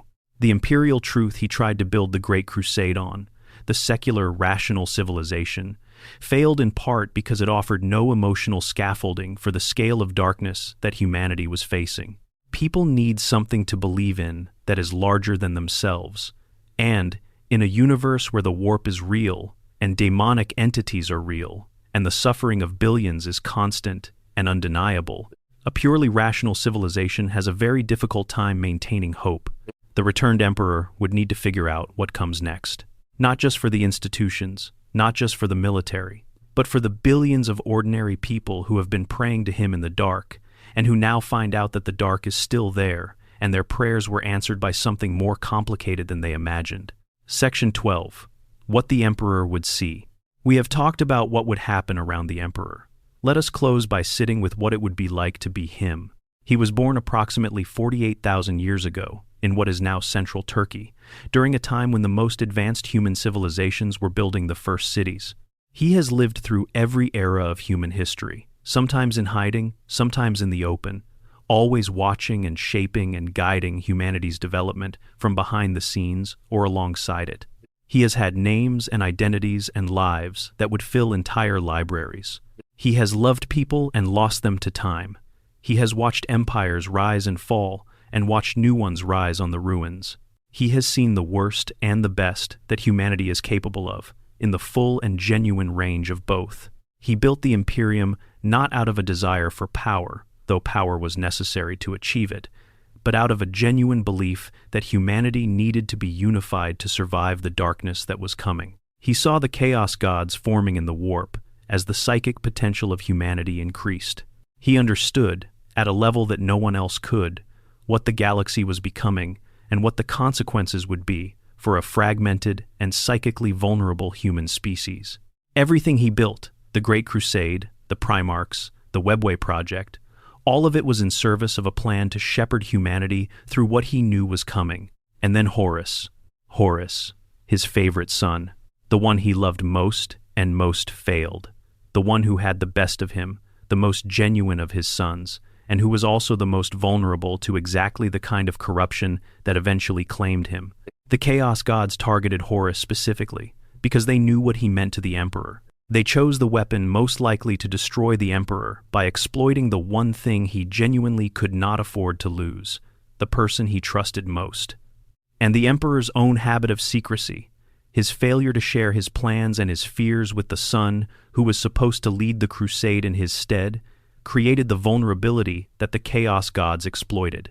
The weight of that, the personal grief and guilt of the Horus heresy, has been present in the warp with the Emperor for 10,000 years. Whatever form his consciousness takes in the Immaterium, that grief is part of it. And then 10,000 years of watching what followed. Watching the Imperium he built, with all its beauty and all its terrible logic and all its genuine achievement, turn into a theocratic nightmare. Watching his sons die or disappear or go silent. Watching the technology he helped create be turned into sacred ritual. Watching entire worlds burned in his name for crimes he would not have punished with so much as a reprimand. Watching the Inquisition, the organization that was supposed to protect humanity from genuine corruption, become itself a source of extraordinary cruelty. Watching all of it, unable to speak, unable to act, unable to do anything except maintain the throne and the Astronomicon and the seal on the Webway Gate, burning 1,000 lives every day to keep doing even that much. When he opens his eyes, and the light of the chamber falls on features that are not yet fully restored to what they were, but are no longer quite the mummified horror of the throne, what does he feel? The answer, given what the lore suggests about his character and his 10,000 years of experience, is probably not simple, not the uncomplicated triumph that the most optimistic version of his return might suggest, not the rage that the darkest version imagines. An emperor who rises so transformed by suffering and power that he burns the Imperium down and builds something utterly alien in its place. Something quieter, probably. Something harder to name. The feeling of a man who has been away from home for so long that he no longer knows whether what he returns to is really home at all, or whether home is simply where he chooses to make the next stand, because that is all that has ever really been on offer. There is a question that the Emperor's return cannot ultimately answer, and it is the question at the heart of the entire Warhammer 40,000 setting. Is humanity worth it? Is the cost of maintaining the Imperium, the constant sacrifice, the grinding attrition of 1,000,000 wars on 1,000,000 worlds, the daily death of those 1,000 psychers on the black ships, the burning of worlds and the execution of the innocent and the slow spiritual starvation of entire civilizations forced to live in fear and ignorance, is all of that worth it? Is humanity ultimately going to be what the Emperor believed it could be? A species that grows into the full potential of what it means to be a psychic intelligence in a universe of incredible danger and incredible possibility? He has spent 10,000 years betting that the answer is yes. Not comfortably, not without doubt, but with the kind of stubborn, costly, irreversible commitment that has characterized every major decision of his existence. When he wakes up, the bet is not resolved. It is simply moved to a new stage. And that, maybe, is the truest thing about the Emperor of Mankind, that his story is not one of triumph or tragedy in isolation. It is both. It has always been both. He has always been the most powerful being in the room, and the most constrained by the consequences of his own choices.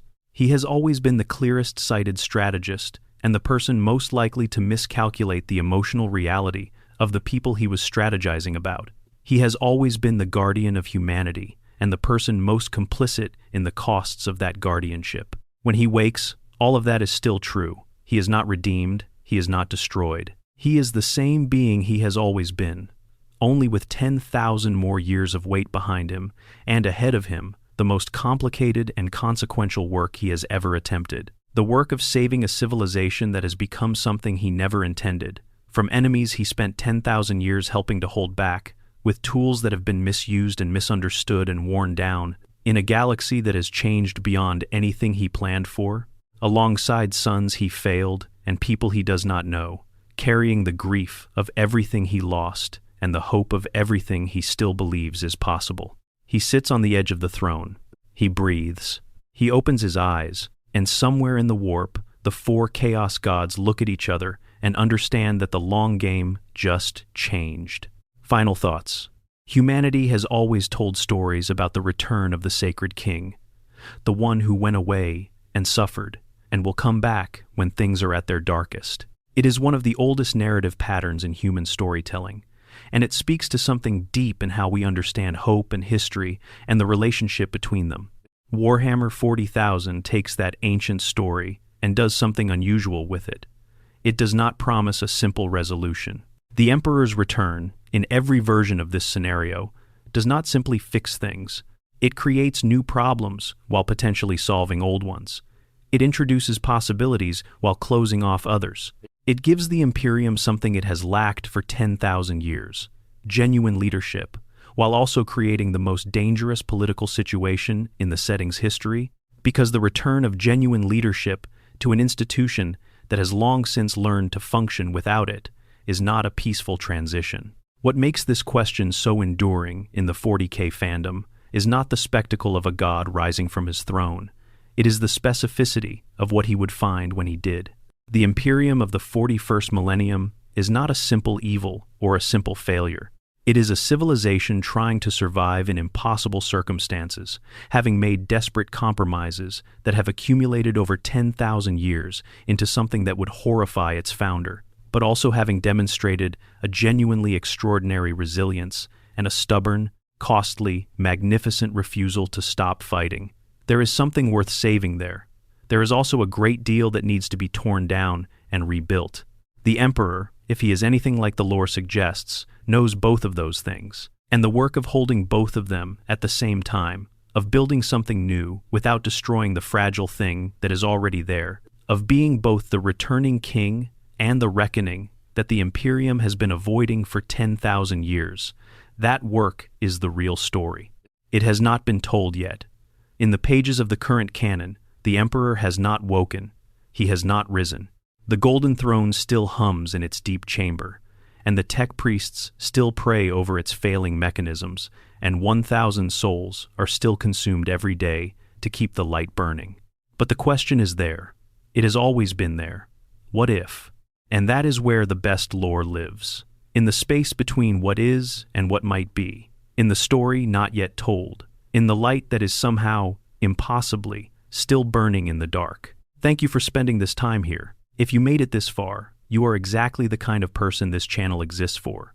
Someone who wants to go deep, who wants to sit with these ideas rather than just skim over them, who understands that the best thing about Warhammer 40,000 is not just the battles and the spectacle, but the profound questions about humanity and survival and meaning that run through all of it. If you enjoyed this, please subscribe so you do not miss the next time we take a topic like this and pull it apart until we understand exactly what it is made of.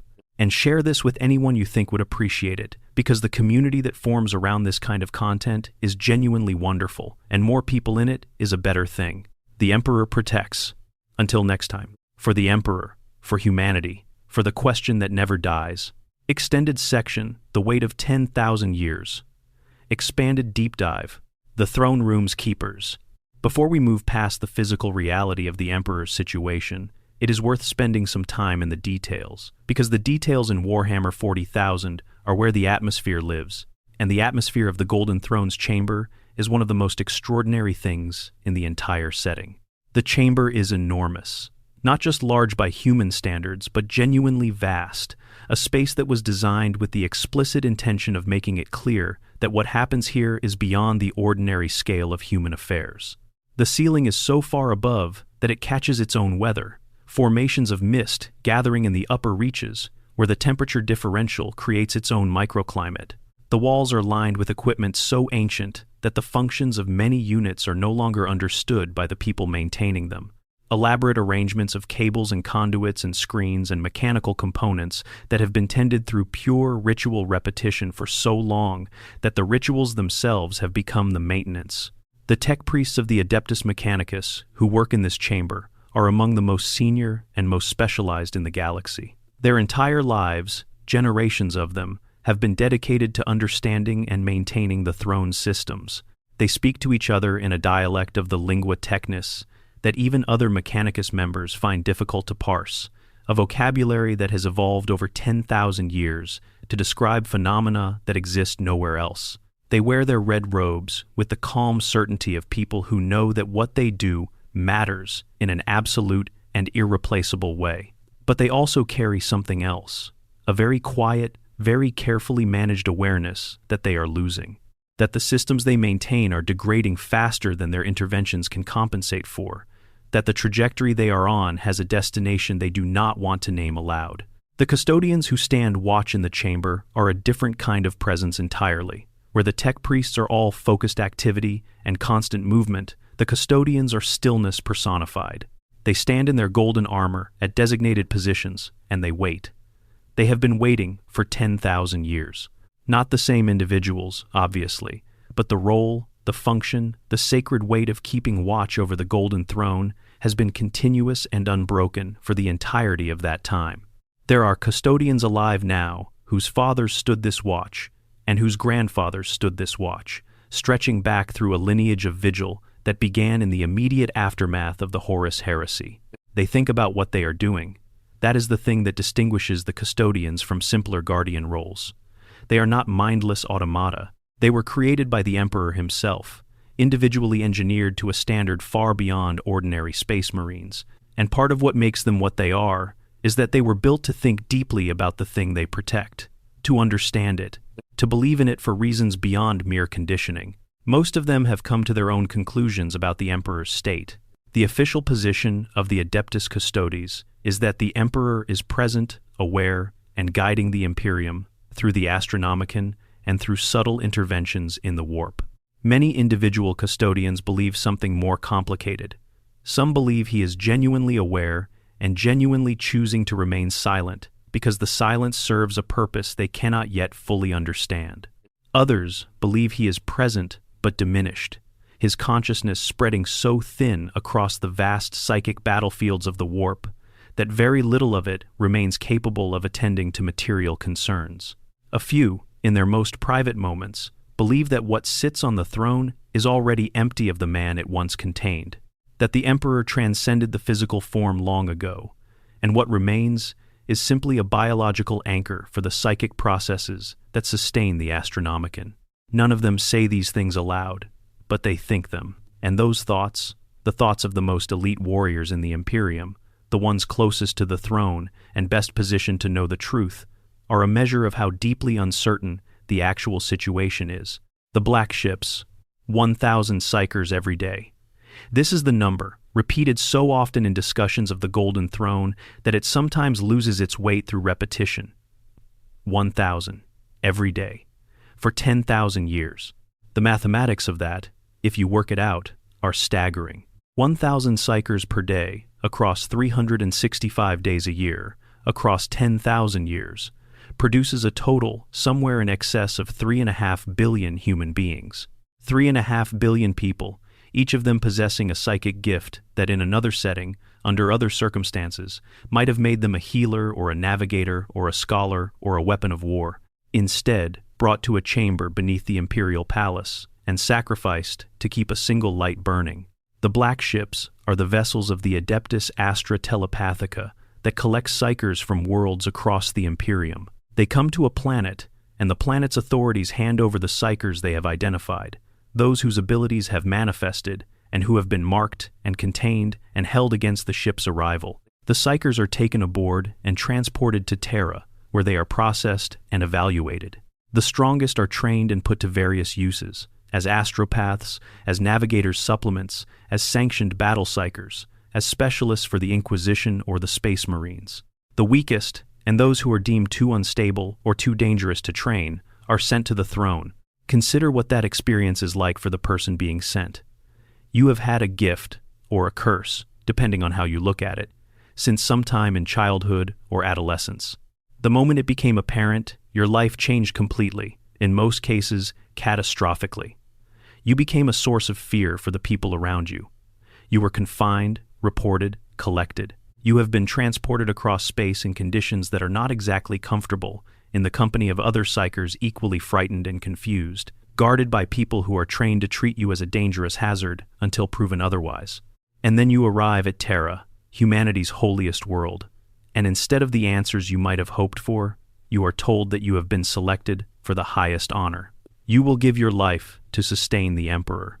There is no meaningful choice in this. The system was not designed with the psycher's consent in mind. It was designed with the Imperium's survival in mind, and the Imperium has determined, through a logic that is not entirely wrong given the stakes involved, that the sacrifice of certain individuals is worth the continuation of interstellar civilization. You could argue with this logic. You could find it morally monstrous. Many people within the setting do, quietly.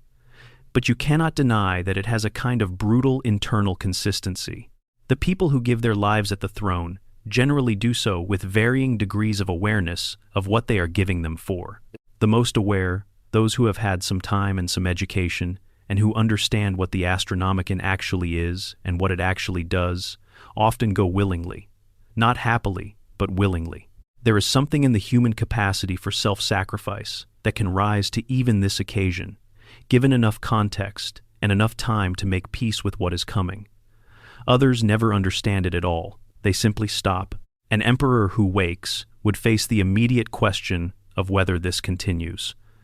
The throne would still need to be powered somehow, if not by him, then by the energies he maintains. Or perhaps, if his return to full function allows him to power it from his own restored strength, the sacrifice ends. This is one of the most hopeful scenarios attached to the idea of the Emperor's return, that among the first things he does is stop the black ships, that the 3.5 billion people whose deaths maintained his presence are the last of their kind, and that from the moment he wakes, no more are needed. That would be a meaningful thing. In a setting defined by grimness, in a universe where hope is a flavor of irony, that specific thing, stopping the daily sacrifice, would be one of the most genuinely redemptive moments the setting could produce. Extended section, the Perpetuals, and what they know. The Emperor is not the only perpetual in the galaxy, though he is by far the most powerful. There are others, scattered through the galaxy's history, and some of them have perspectives on the Emperor's situation that no one else could offer. Olanius Pius, or the figure who became him, across various retellings of the Horus heresy, is the perpetual who stood before Horus on the bridge of the vengeful spirit and forced the confrontation that allowed the Emperor time to rally. He was a man who had lived for thousands of years, appearing in human history at various crucial moments, and who chose to stand in the way of something incomprehensibly powerful because it was the right thing to do. He survived. He has continued to exist somewhere in the galaxy, this anonymous immortal who does not seek power or recognition, but who has a longer view of human history than almost anyone alive. If the Emperor wakes, does Pius make himself known? Does the man, who has been wandering through human history for longer than the Imperium has existed, come forward to speak to the being he served, however briefly, at the galaxy's darkest hour? The lore leaves his current location and status deliberately vague, but the possibility is there. And what he could offer the Emperor is something that the grandeur of the imperial court cannot: a perspective from ground level, the view of a person who has watched humanity from within, who has lived among ordinary people, and not among generals and primarchs and god machines. He has seen what the Imperium's policies actually do to the people, subject to them, in the way that only someone who has lived among those people can see. Vulcan, the primarch of the salamanders, is also a perpetual, and his nature has been tested in ways that make even the Emperor's suffering look bounded.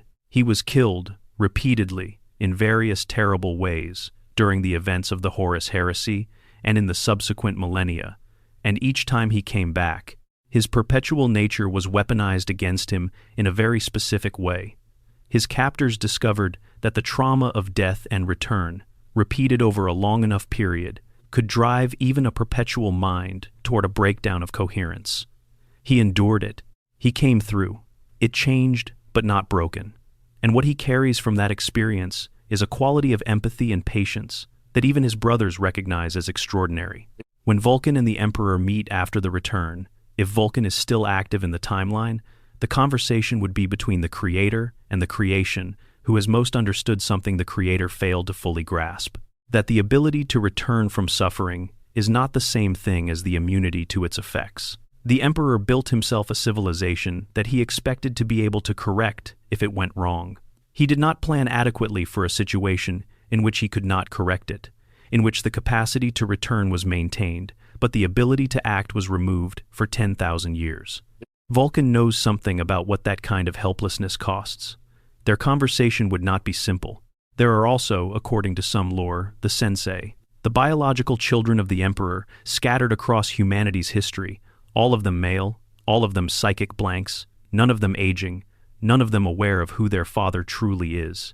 The theory is that the Emperor, across his long millennia of existence among humanity, fathered children with the women he was close to, and those children inherited his perpetual nature in a diluted form that expressed itself as immunity to psychic influence and immunity to the passage of time. They live ordinary lives in extraordinary longevity, drifting through history without understanding why they do not age, why the psychic detection systems of the Imperium cannot find them, why they feel somehow disconnected from the flow of time that carries everyone else along. If the Emperor wakes, these people, wherever they are, would feel something, a connection snapping to life that was always there but dormant, a summons not spoken aloud, but understood in the same way that a child understands that a parent has entered the room. They are scattered across the Imperium and beyond, these children of 10 millennia, and gathering them would be one of the more remarkable logistics problems of the returned Emperor's first days. Extended section: The Great Rift and the Psychic Horizon. The Great Rift deserves more time than we have given it, because it is the most dramatic change to the 41st millennium setting, and the one that would most directly shape the Emperor's strategic priorities on waking. The rift was not a gradual thing. The creation of the Cicatrix Maledictum was a catastrophic event, an escalation of the slow degradation of the boundary between the warp and real space that had been building for years. When it finally happened, when the barrier finally shattered across that enormous swathe of the galaxy, the effects were immediate and comprehensive. The warp light that daemons and chaos-touched beings can sometimes see, the evidence of psychic phenomena in the physical world, suddenly became visible to ordinary human perception. People who had never had a psychic talent in their lives began experiencing intrusive visions. The dead, or what passed for the dead in a universe where the warp preserves echoes of consciousness, began manifesting in ways that terrified and destabilized entire populations. The Astronomicon, the Emperor's psychic beacon, was tested enormously during and after the rift's formation.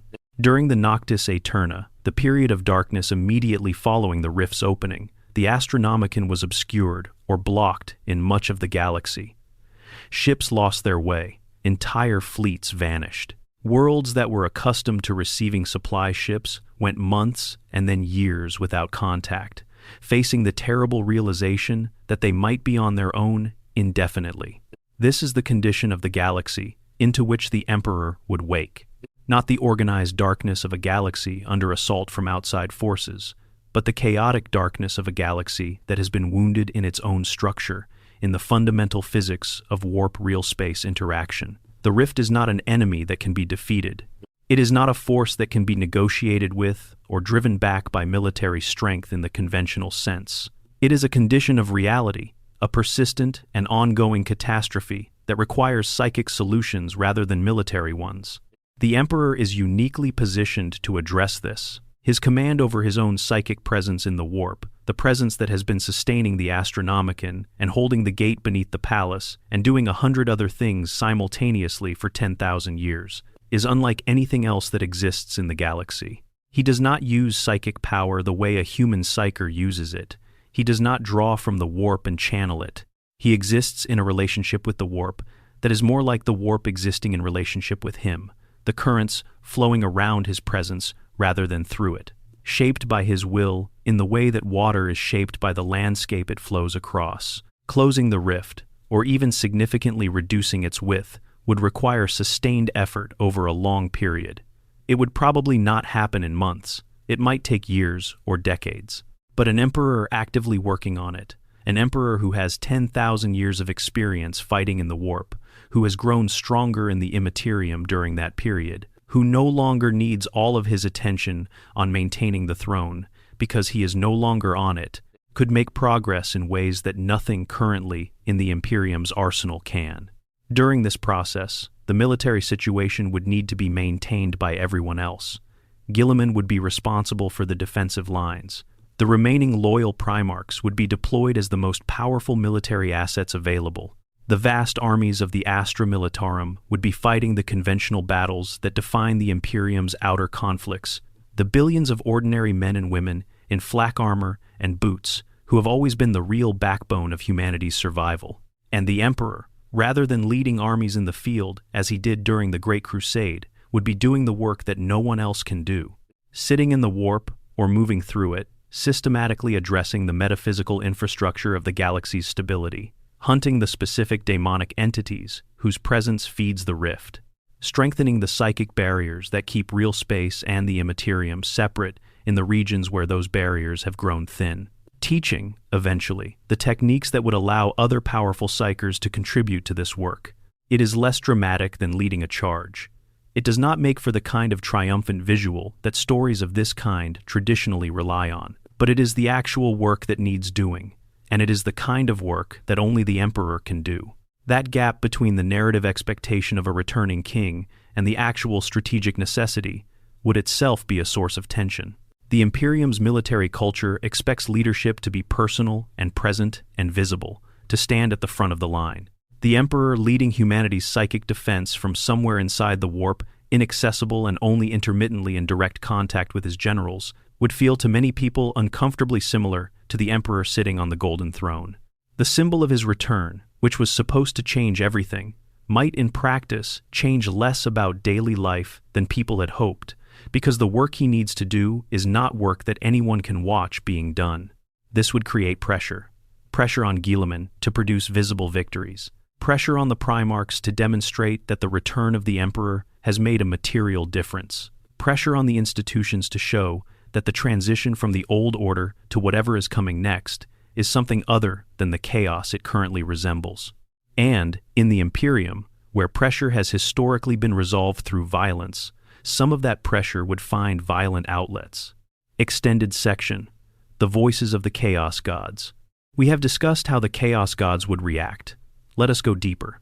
The four powers of chaos exist in a state of constant mutual conflict.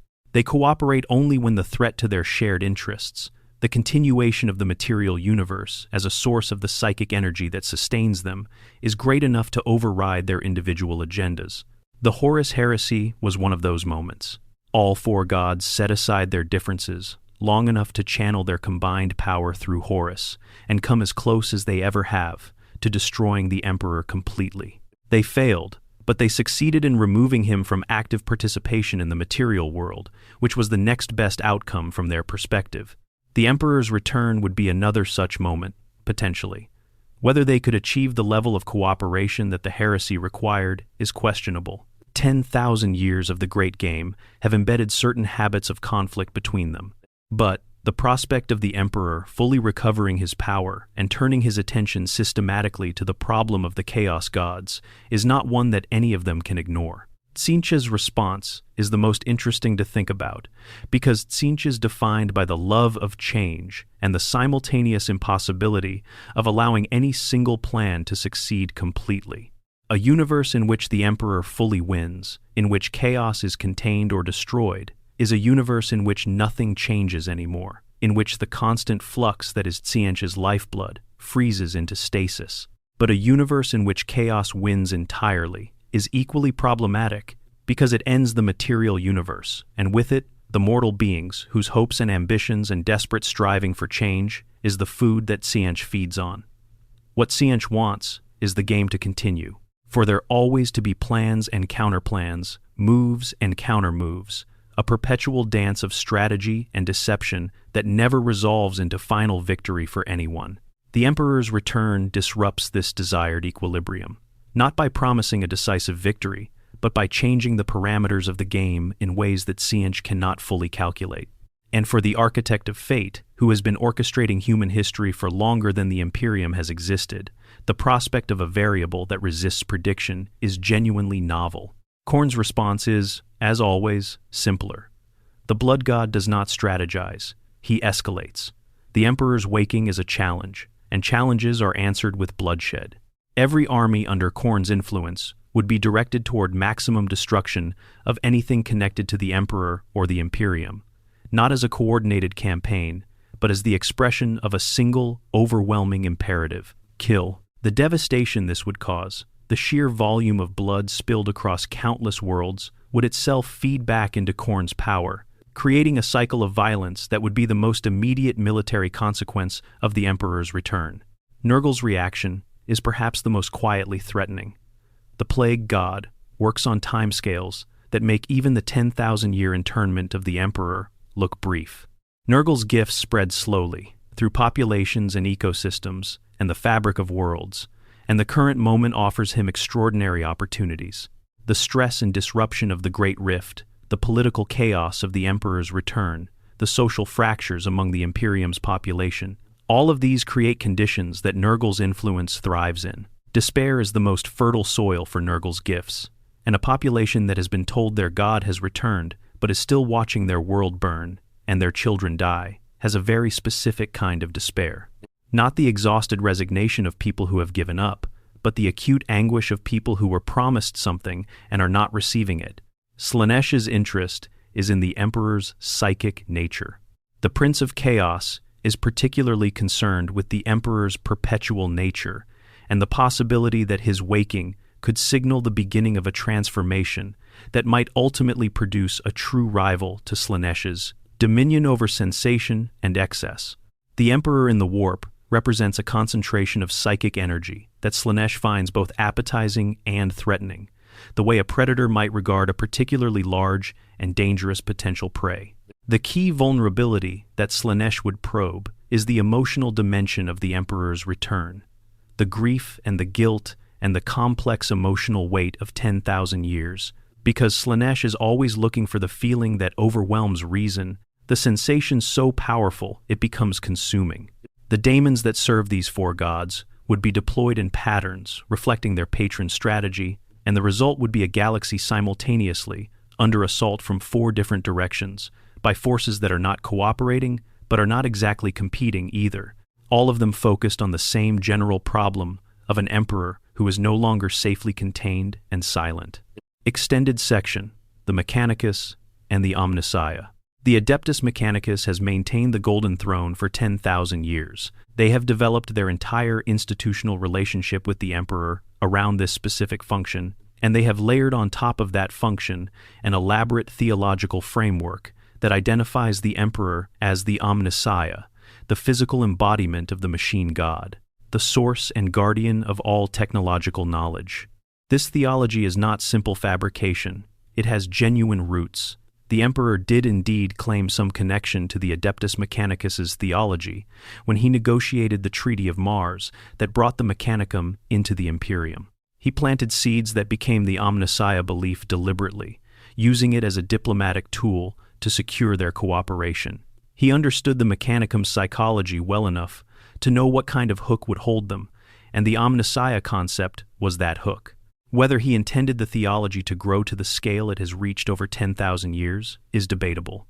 Whether he anticipated that it would become the foundational belief of an institution holding monopoly control over all technological knowledge in the Imperium, and that this monopoly would calcify the civilization's technological progress into something approaching stasis, is also debatable. The Emperor's planning was extraordinary, but it was not omniscient. and the unintended consequences of his deliberate choices are among the most significant forces shaping the 41st millennium. The Fabricator General of Mars, the supreme leader of the Adeptus Mechanicus, would face an unprecedented situation when the Emperor wakes. The being their entire religion is built around, the being they have been maintaining and praying over for 10,000 years, is suddenly capable of speaking for itself. The theological implications are immediate and potentially catastrophic. If the Emperor is the Omnissiah, and the Omnissiah is the machine god made flesh, and the machine god is the source of all knowledge, then a speaking Emperor is a speaking Omnissiah, and should be the final authority on everything the Mechanicus does and believes and values. But what if he says things that contradict their practices? What if he tells them that their reverence for existing technology over new discovery is backwards? What if he walks into a forge world and simply begins teaching, demonstrating from first principles the construction of technologies that they have spent millennia treating as sacred mysteries beyond ordinary comprehension? The power structure of the Adeptus Mechanicus depends on controlled access to knowledge. The hierarchy from novice to magos to fabricator general is built on accumulated expertise and the ritual gatekeeping of that expertise. An emperor who simply opens the gates, who says this is how it works, understand it, and build on it, would flatten that hierarchy overnight. Some Mechanicus members would celebrate this. The most intellectually honest of them have always chafed against the constraints of the cult Mechanicus's approach to knowledge. They have wanted to understand, genuinely understand, not just to maintain through ritual, but to know through investigation. These are the tech priests who have sometimes been accused of heretic tendencies simply for asking why a system works the way it does, rather than accepting that it works. An emperor who validates their intellectual curiosity and provides the foundation they have been denied would find zealous and capable allies in them. Others would resist, and their resistance would be institutional rather than simply self-interested. They genuinely believe that the current approach to technology is correct, that the machine spirit is real and must be respected, that the understanding of machinery through direct investigation rather than liturgical relationship is a form of desecration. These are not frauds. Their belief is sincere, and it has a survival logic behind it, because in a universe where the warp is real and corruption through it is a genuine risk, treating powerful technology with reverence and caution rather than curiosity and experimentation has kept certain kinds of catastrophe at bay. The Mechanicus has its own horror stories about what happens when people investigate too freely, and those stories are not wrong. The renegotiation of the relationship between the Emperor and the Adeptus Mechanicus would be one of the most consequential aspects of his return, because the Mechanicus controls the means of production for essentially everything the Imperium uses to fight its wars. Without their forge worlds, there are no bolters, no tanks, no ships, no power armor. Whatever the Emperor wants to do militarily, politically, or civilizationally depends on manufacturing capacity that the Mechanicus controls. He cannot simply overrule them. He must bring them along, which means understanding what they will accept and what they will not, and navigating between the factions within them with a political delicacy that is somewhat at odds with his historical approach to problems. Extended section. What the ordinary people feel. We spend a great deal of time in discussions of 40K lore, talking about primarchs and chaos gods and institutions of galaxy-spanning power. It is easy to forget the hundreds of billions of ordinary people whose existence is defined by a civilization they had no role in creating and no meaningful ability to change, who live and die in the service of something so large they can barely perceive it. On a planet in the outer reaches of the Ultima Segmentum, far from Terra, there is a hive city, a place of gray stone and toxic atmosphere, and tens of millions of people packed into stacked layers of urban density, each layer a slightly different gradation of poverty and desperation. The upper spire, for the wealthy and well-connected, the hive bottom for those whose existence is the closest thing to a living hell that a nominally peaceful civilization produces. These people do not experience the politics of the Imperium in any direct sense. They experience the tax collector and the enforcer and the priest. They experience the conscription notice when a new regiment is raised, the forced labor when the manufactoria need more hands, the mandatory services to the ecclesiarchy that eat into time needed for survival. They pray to the emperor. not out of genuine theological conviction, necessarily, not out of the deep personal faith that the Sisters of Battle carry. They pray, because that is what you do.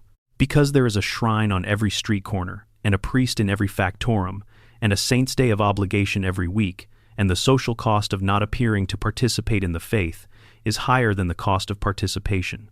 Their relationship with the emperor is not that of a worshipper and their god. It is more like the relationship between a citizen and their distant and powerful government. You acknowledge it, you pay your taxes, you hope it does not notice you in particular.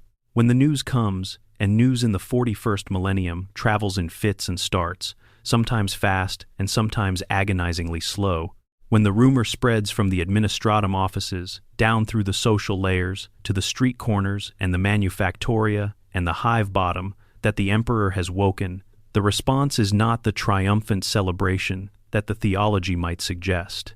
It is first confusion. The emperor is always described in the religion as immobile, as enthroned, as presiding over the galaxy from a position of divine stasis. He is supposed to be on the throne. He has always been on the throne. The throne is the central fact of imperial theology, the anchor around which everything else turns.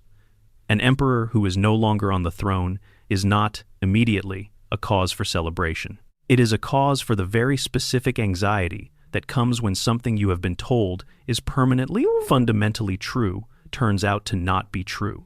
Then, following the confusion, comes the hope. Because whatever the theology says, and whatever the priests have been teaching, what ordinary people have always needed from the emperor is not passive divine protection, but active divine intervention. The galaxy is terrible, the wars are endless, the poverty is grinding, the system serves some better than others, and serves most barely at all. When people pray to the emperor, the emotional content of those prayers is not primarily theological, it is human. Please make it better. Please let my children live. Please let there be enough food. Please let the next assault pass me by. These are not the prayers of people who have worked through a careful theological position. They are the prayers of people in pain who are reaching for anything available. An emperor who wakes and can actually respond to this, not through the intermediary of priests and institutions, but directly, would create a wave of hope so powerful that even the grimdark mathematics of the 41st millennium would struggle to dampen it.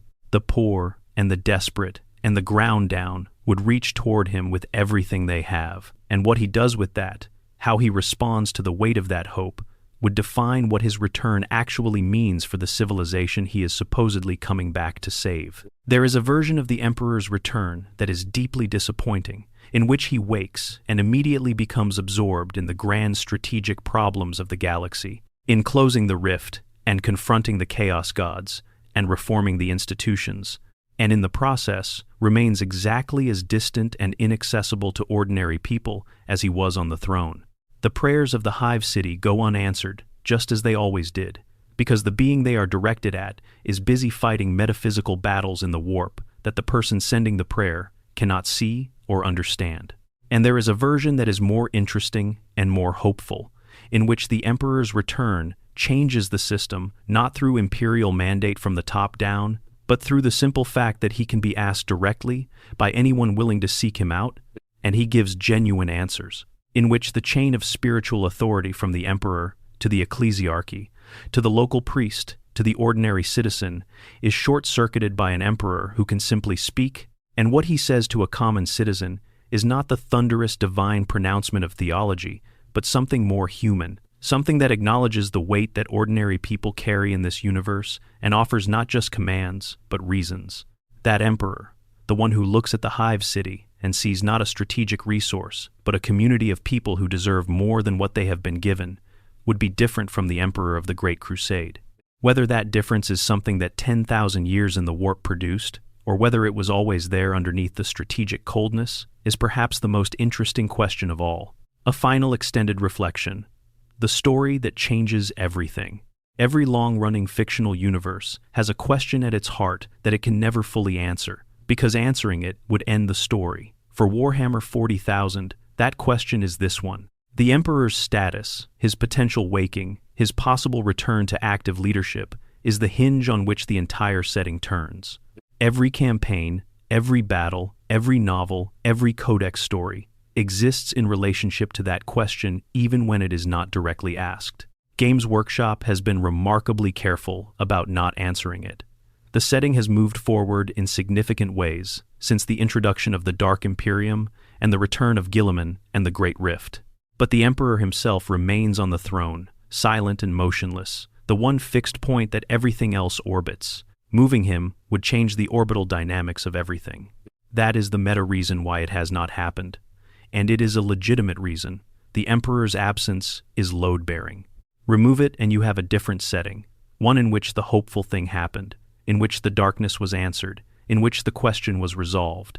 And Warhammer, 40,000 lives and breathes in the space of the unresolved question. In the grim darkness of the far future, there is only war. Not the grim darkness of the medium dark future, where the Emperor woke up and started sorting things out. But the beauty of asking the question in the way we have been asking it today is that we do not need to resolve it to find it meaningful. The scenario, explored in full, with all its implications and complications, and the genuine weight of what it would mean, is more interesting than either a simple yes or a simple no. The Emperor waking is not a solution to the 41st Millennium's problems. It is the beginning of a different set of problems, ones that are potentially less immediately fatal but arguably more complex. It trades the darkness of absence for the complicated light of presence. And what that light illuminates, what becomes visible in the galaxy when the Emperor can finally see it properly and speak about what he sees, is what the scenario is really about. Not the power of a returned god, but the humanity of a man who has lived through something incomprehensible and survived it, and who must now decide what to do with the knowledge he has accumulated. Every story of return is ultimately a story about what we carry, what we bring back from the darkness, what changes us, and what, perhaps surprisingly, does not. The Emperor of mankind, the most powerful human being who ever lived, the architect of humanity's civilization and the center of humanity's faith, returns from 10,000 years, in the twilight between life and death, carrying everything he saw and everything he could not change, and everything he still believes is worth fighting for. What he carries back, and what he does with it, is the story that Warhammer 40,000 has been building toward for 40 years of publication. We do not know the ending yet. That is the best possible reason to keep telling the story. Thank you for watching. If this kind of deep, atmospheric, unhurried exploration of Warhammer 40,000 lore is what you come here for, then please subscribe and share this with someone else who would appreciate it. Drop a comment telling me where in the world you are watching from and what time it is there. I love knowing where these conversations find people. Until next time, stay in the light of the Astronomicon. Extended section, the Aeldari perspective, and the long game. Of all the non-human factions in the galaxy, the Aeldari have the most nuanced relationship with the Emperor's potential return, and exploring that relationship adds an important dimension to this conversation that purely Imperium-focused analysis misses. The Aeldari are not simply aliens. They are the remnants of the greatest civilization the galaxy has ever produced, a civilization that spanned the stars when humanity was still learning to make fire, that developed arts and sciences and philosophies of such subtlety and depth that the current Aeldari, reduced as they are, still carry echoes of that achievement in everything they do. They are also a dying people, reduced by the catastrophe of their fall, when the birth of Slaanesh tore through their civilization like a wound through silk, consuming the majority of their race's souls in a single terrible moment, and leaving those who survived diminished, scattered, and haunted by what they had lost. The Aeldari understand the warp better than any living species. They built the webway. They understand the relationship between psychic consciousness and the immaterium in ways that even the Emperor's 10,000 years in the warp may not have fully replicated, because the Aeldari understanding is species level, accumulated over millions of years, embedded in their culture and their physiology, and the very structure of their psychic presence in the immaterium. When they observe the Emperor on the Golden Throne and consider what his return would mean, they are bringing this depth of understanding to the question. Their primary concern is Slaanesh. The Prince of Chaos was born from the Aeldari fall, and it hungers for Aeldari souls specifically, because they are its original prey, the sustenance that fed its birth, and that continues to be the most potent thing available to it. The Aldari's psychic nature makes them exquisitely sensitive to Slaaneish's influence, and their efforts to protect themselves from being consumed on death have defined the shape of Aldari civilization since the fall. The craft world Aldari used the Spirit Stones and the Infinity Circuits. The Drukhari sustain themselves through causing pain to others, keeping themselves spiritually full so that Slaanesh cannot drain them. The Harlequins serve the laughing god Segarak, a trickster deity who has somehow evaded Slaanesh's hunger. And the Ynnari pursue the birth of a new god, Ynid, an entity that might be powerful enough to confront Slaanesh directly. The Emperor's return is relevant to all of these Ealdari factions, but in different ways. For the craft world Ealdari, an emperor who is actively fighting the Chaos Gods in the Warp is potentially a massive strategic advantage. The four great powers of chaos are each other's enemies, but they are all, in their different ways, enemies of the Aldari too. An emperor who is fighting chaos is, indirectly, fighting the Ealdari's enemies. The political and ideological barriers to Ealdari imperial cooperation are enormous, built on millennia of mutual suspicion and actual military conflict. But the most pragmatic Ealdari seers would recognize that the Emperor's return changes the strategic calculus. The most likely form of Ealdari engagement would be indirect, the kind of subtle assistance and information sharing that they have provided throughout the history of the setting, always in service of their own long-term goals, but coincidentally, also helpful to humanity. The Ealdari might share webway navigation knowledge that allows the Emperor to address the gate beneath the Imperial Palace from the inside of the network, rather than from the outside. They might provide historical records from the dark age of technology that no human institution has retained. They might offer their Farseers precognitive abilities to identify the most critical nodes of chaos activity, the places where the Emperor's attention would have the most leverage. The Ynnari's relationship with the Emperor's return is the most complex. Ivrain and the Visarch, and the beings who serve Ynid's emergence, are interested in the Emperor specifically because of the theory that his death, properly managed, could produce a being in the warp of sufficient power to challenge Slaanesh. But his waking changes this calculus. A living emperor, who is himself a growing presence in the warp, is not the same thing as the death of the Emperor producing a directed psychic explosion.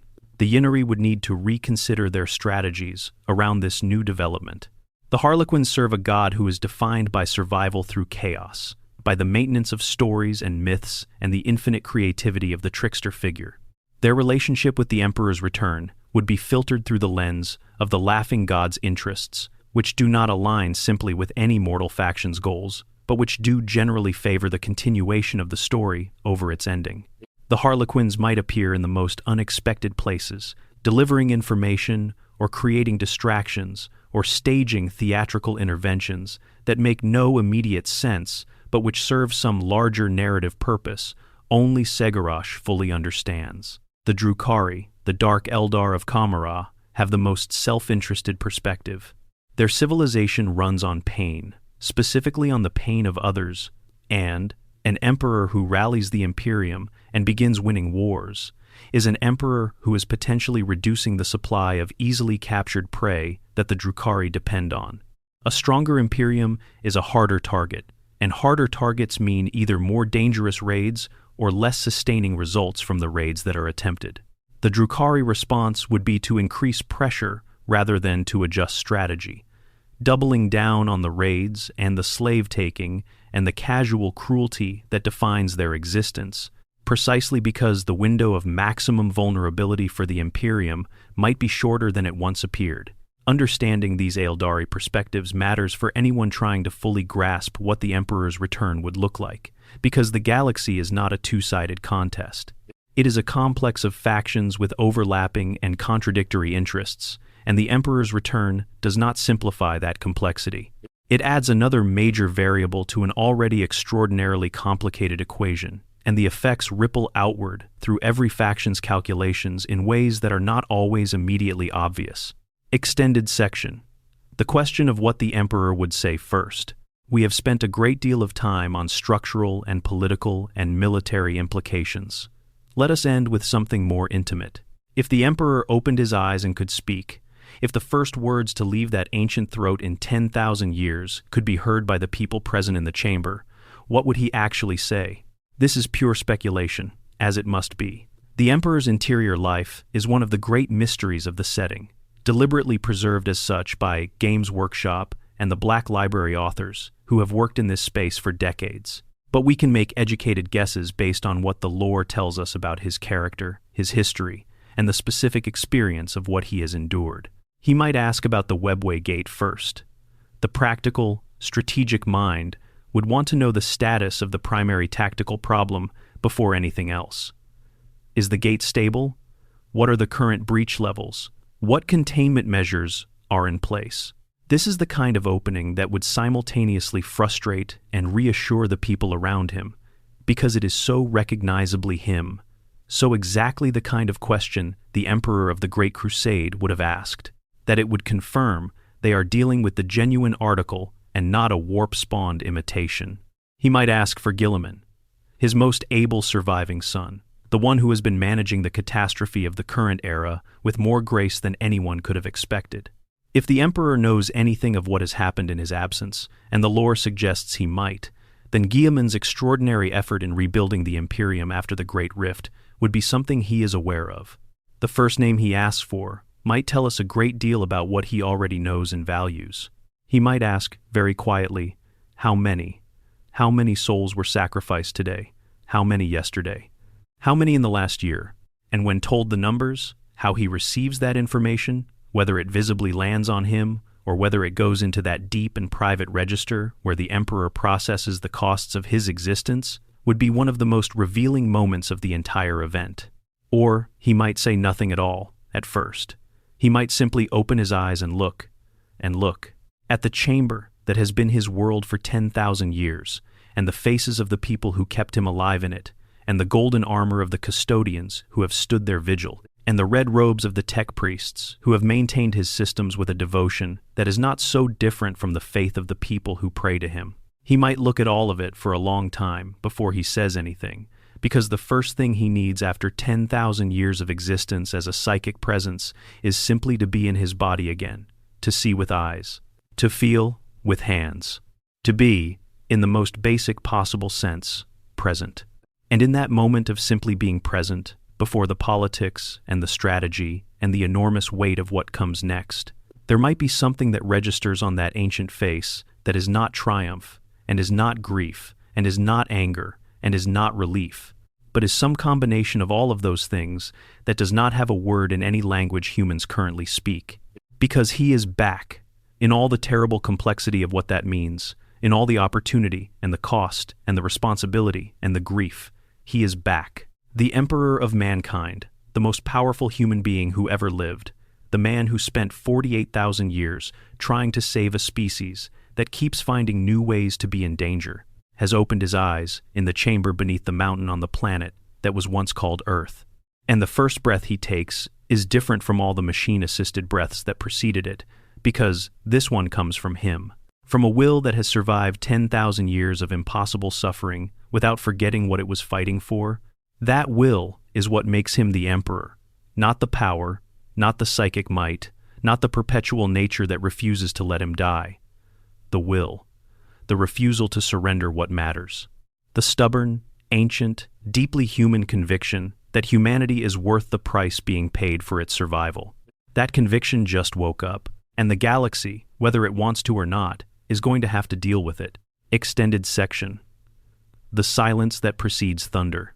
There is a phenomenon that soldiers in the 41st millennium sometimes describe, those who have fought in enough campaigns to recognize patterns in the chaos of war. They call it the quiet before the hammer falls. It is the moment before a major engagement, when the artillery goes silent, when the vox chatter drops to nothing, when even the wind seems to hesitate.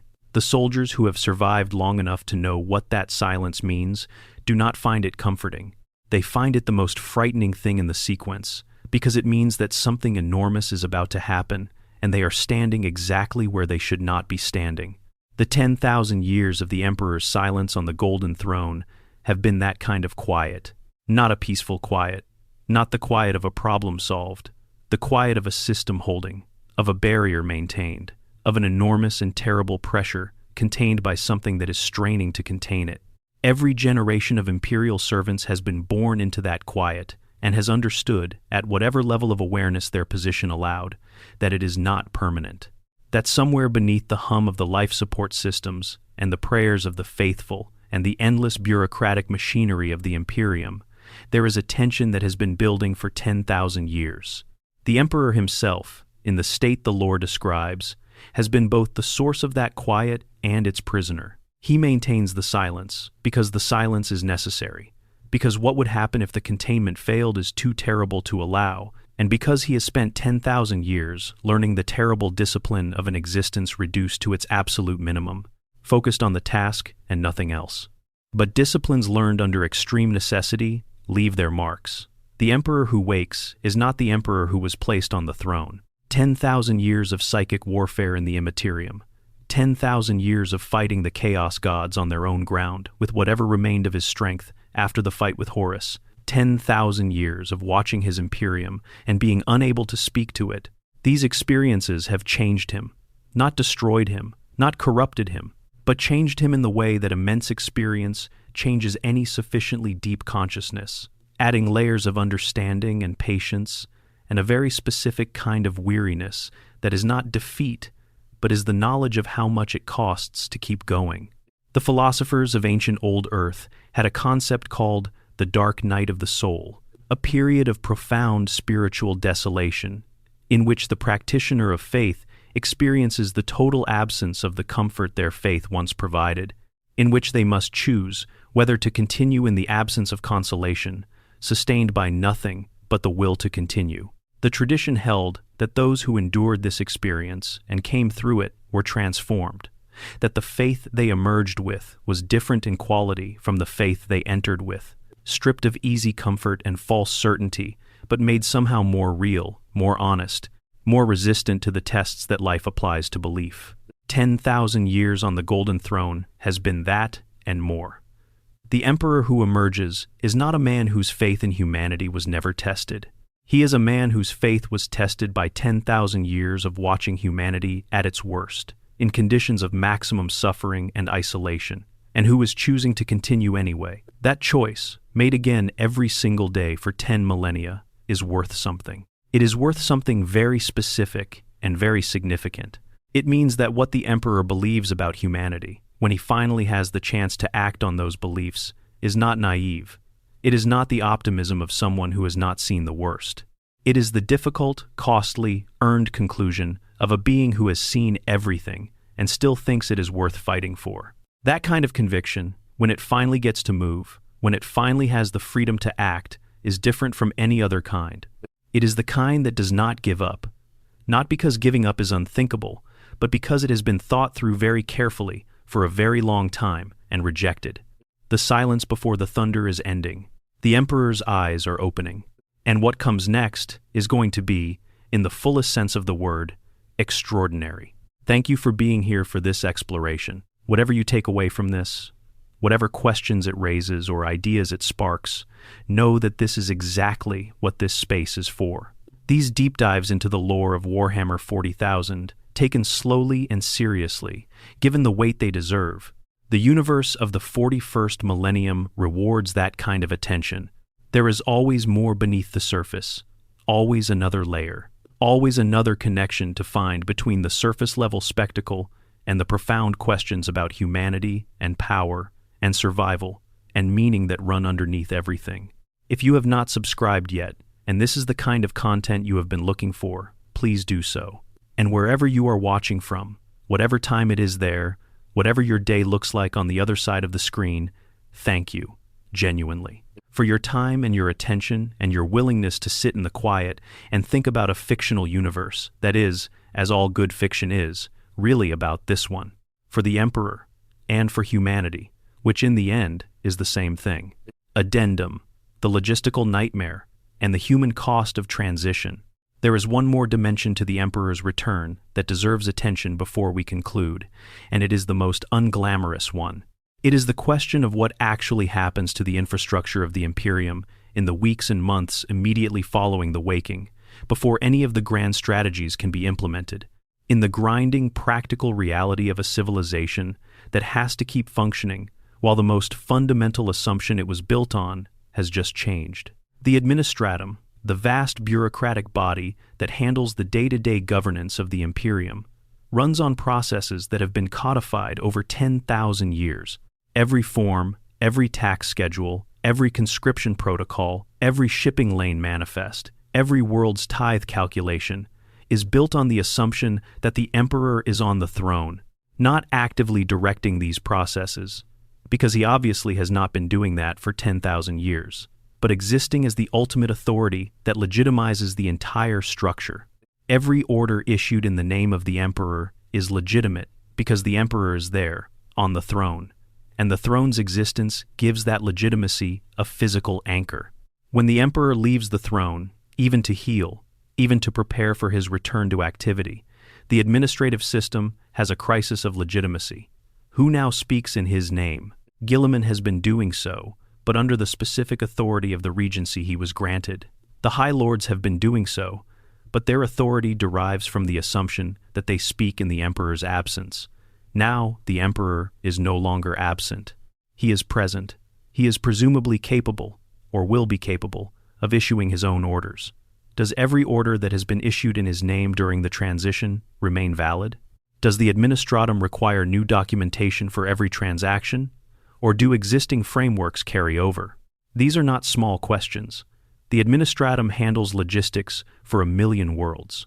A bureaucratic shutdown, or even a significant slowdown, while the system reconfigures itself to accommodate the emperor's actual presence, would have consequences that ripple through every aspect of imperial civilization. Ships would not receive their clearances to depart.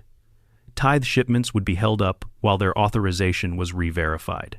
Military units would find their orders challenged on procedural grounds by administrators who are genuinely uncertain whether the authority that issued those orders is now superseded.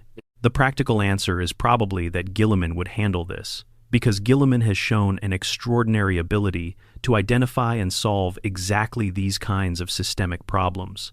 He would issue a comprehensive set of continuity orders, establishing that all existing frameworks remain in force until explicitly superseded by the emperor's direct instruction, and he would begin the process of creating the new administrative infrastructure that a governing emperor would require. But this process would take months, and during those months, the grinding inefficiency of a system reconfiguring itself would have real costs, measured in delayed supplies and confused orders, and the particular kind of bureaucratic paralysis that comes when no one is quite sure who they are supposed to be taking direction from.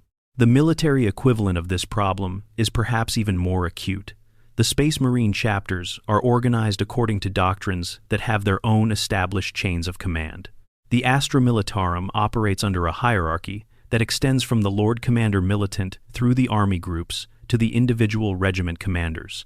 These chains of command are functional in the Emperor's absence because they have been designed to be functional in the Emperor's absence. The addition of the Emperor as an active directing force at the top of the hierarchy creates questions. Does his direct command supersede all existing chains? If he gives an order to a chapter master that contradicts the order the chapter master received from Guilliman, which order does the chapter master follow? These are the kinds of questions that military bureaucracies genuinely struggle with, and they are not merely theoretical. In a military that is fighting active engagements on hundreds of fronts simultaneously, contradictory commands at the top of the hierarchy can result in fatal confusion at the point of contact with the enemy.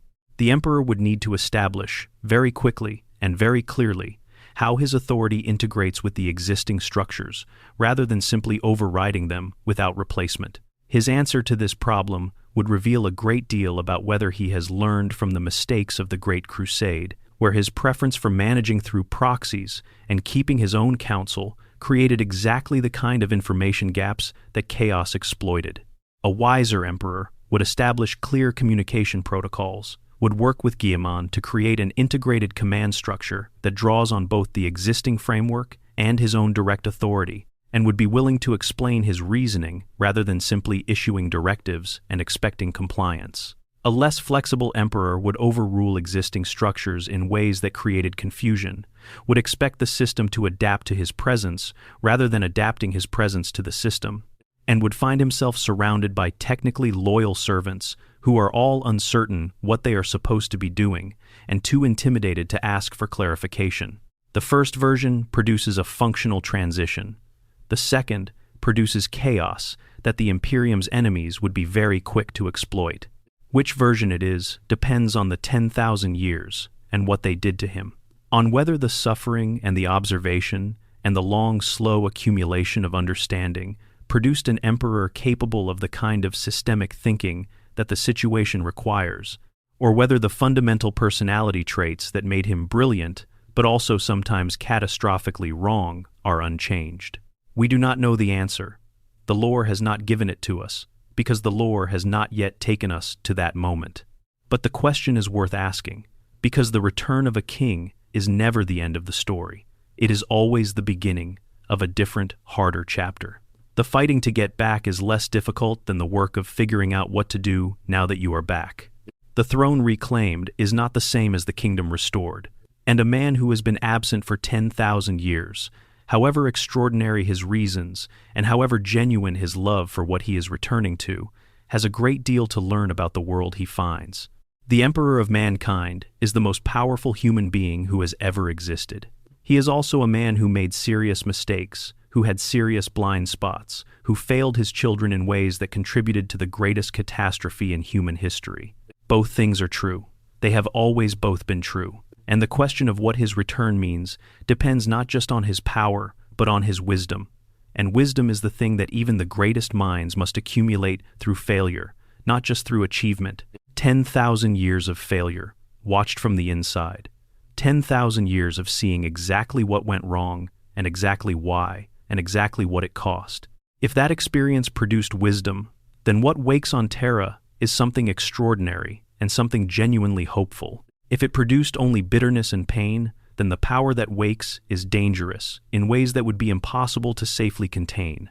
The most hopeful version, and the version most consistent with what the lore suggests about the Emperor's fundamental character, is that it produced both, that what opens its eyes in the chamber beneath the mountain is a being who is wiser than he was and still powerful enough to act on that wisdom, who carries the grief of 10,000 years but has not been consumed by it, who knows what he got wrong and is willing to address it, who sees the Imperium as it is rather than as it was supposed to be and is prepared for the gap between those two things.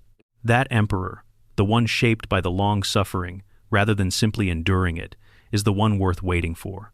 And in the grim darkness of the far future, waiting is what humanity has always been best at.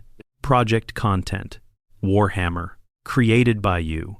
Script 2.txt. One line. TXT.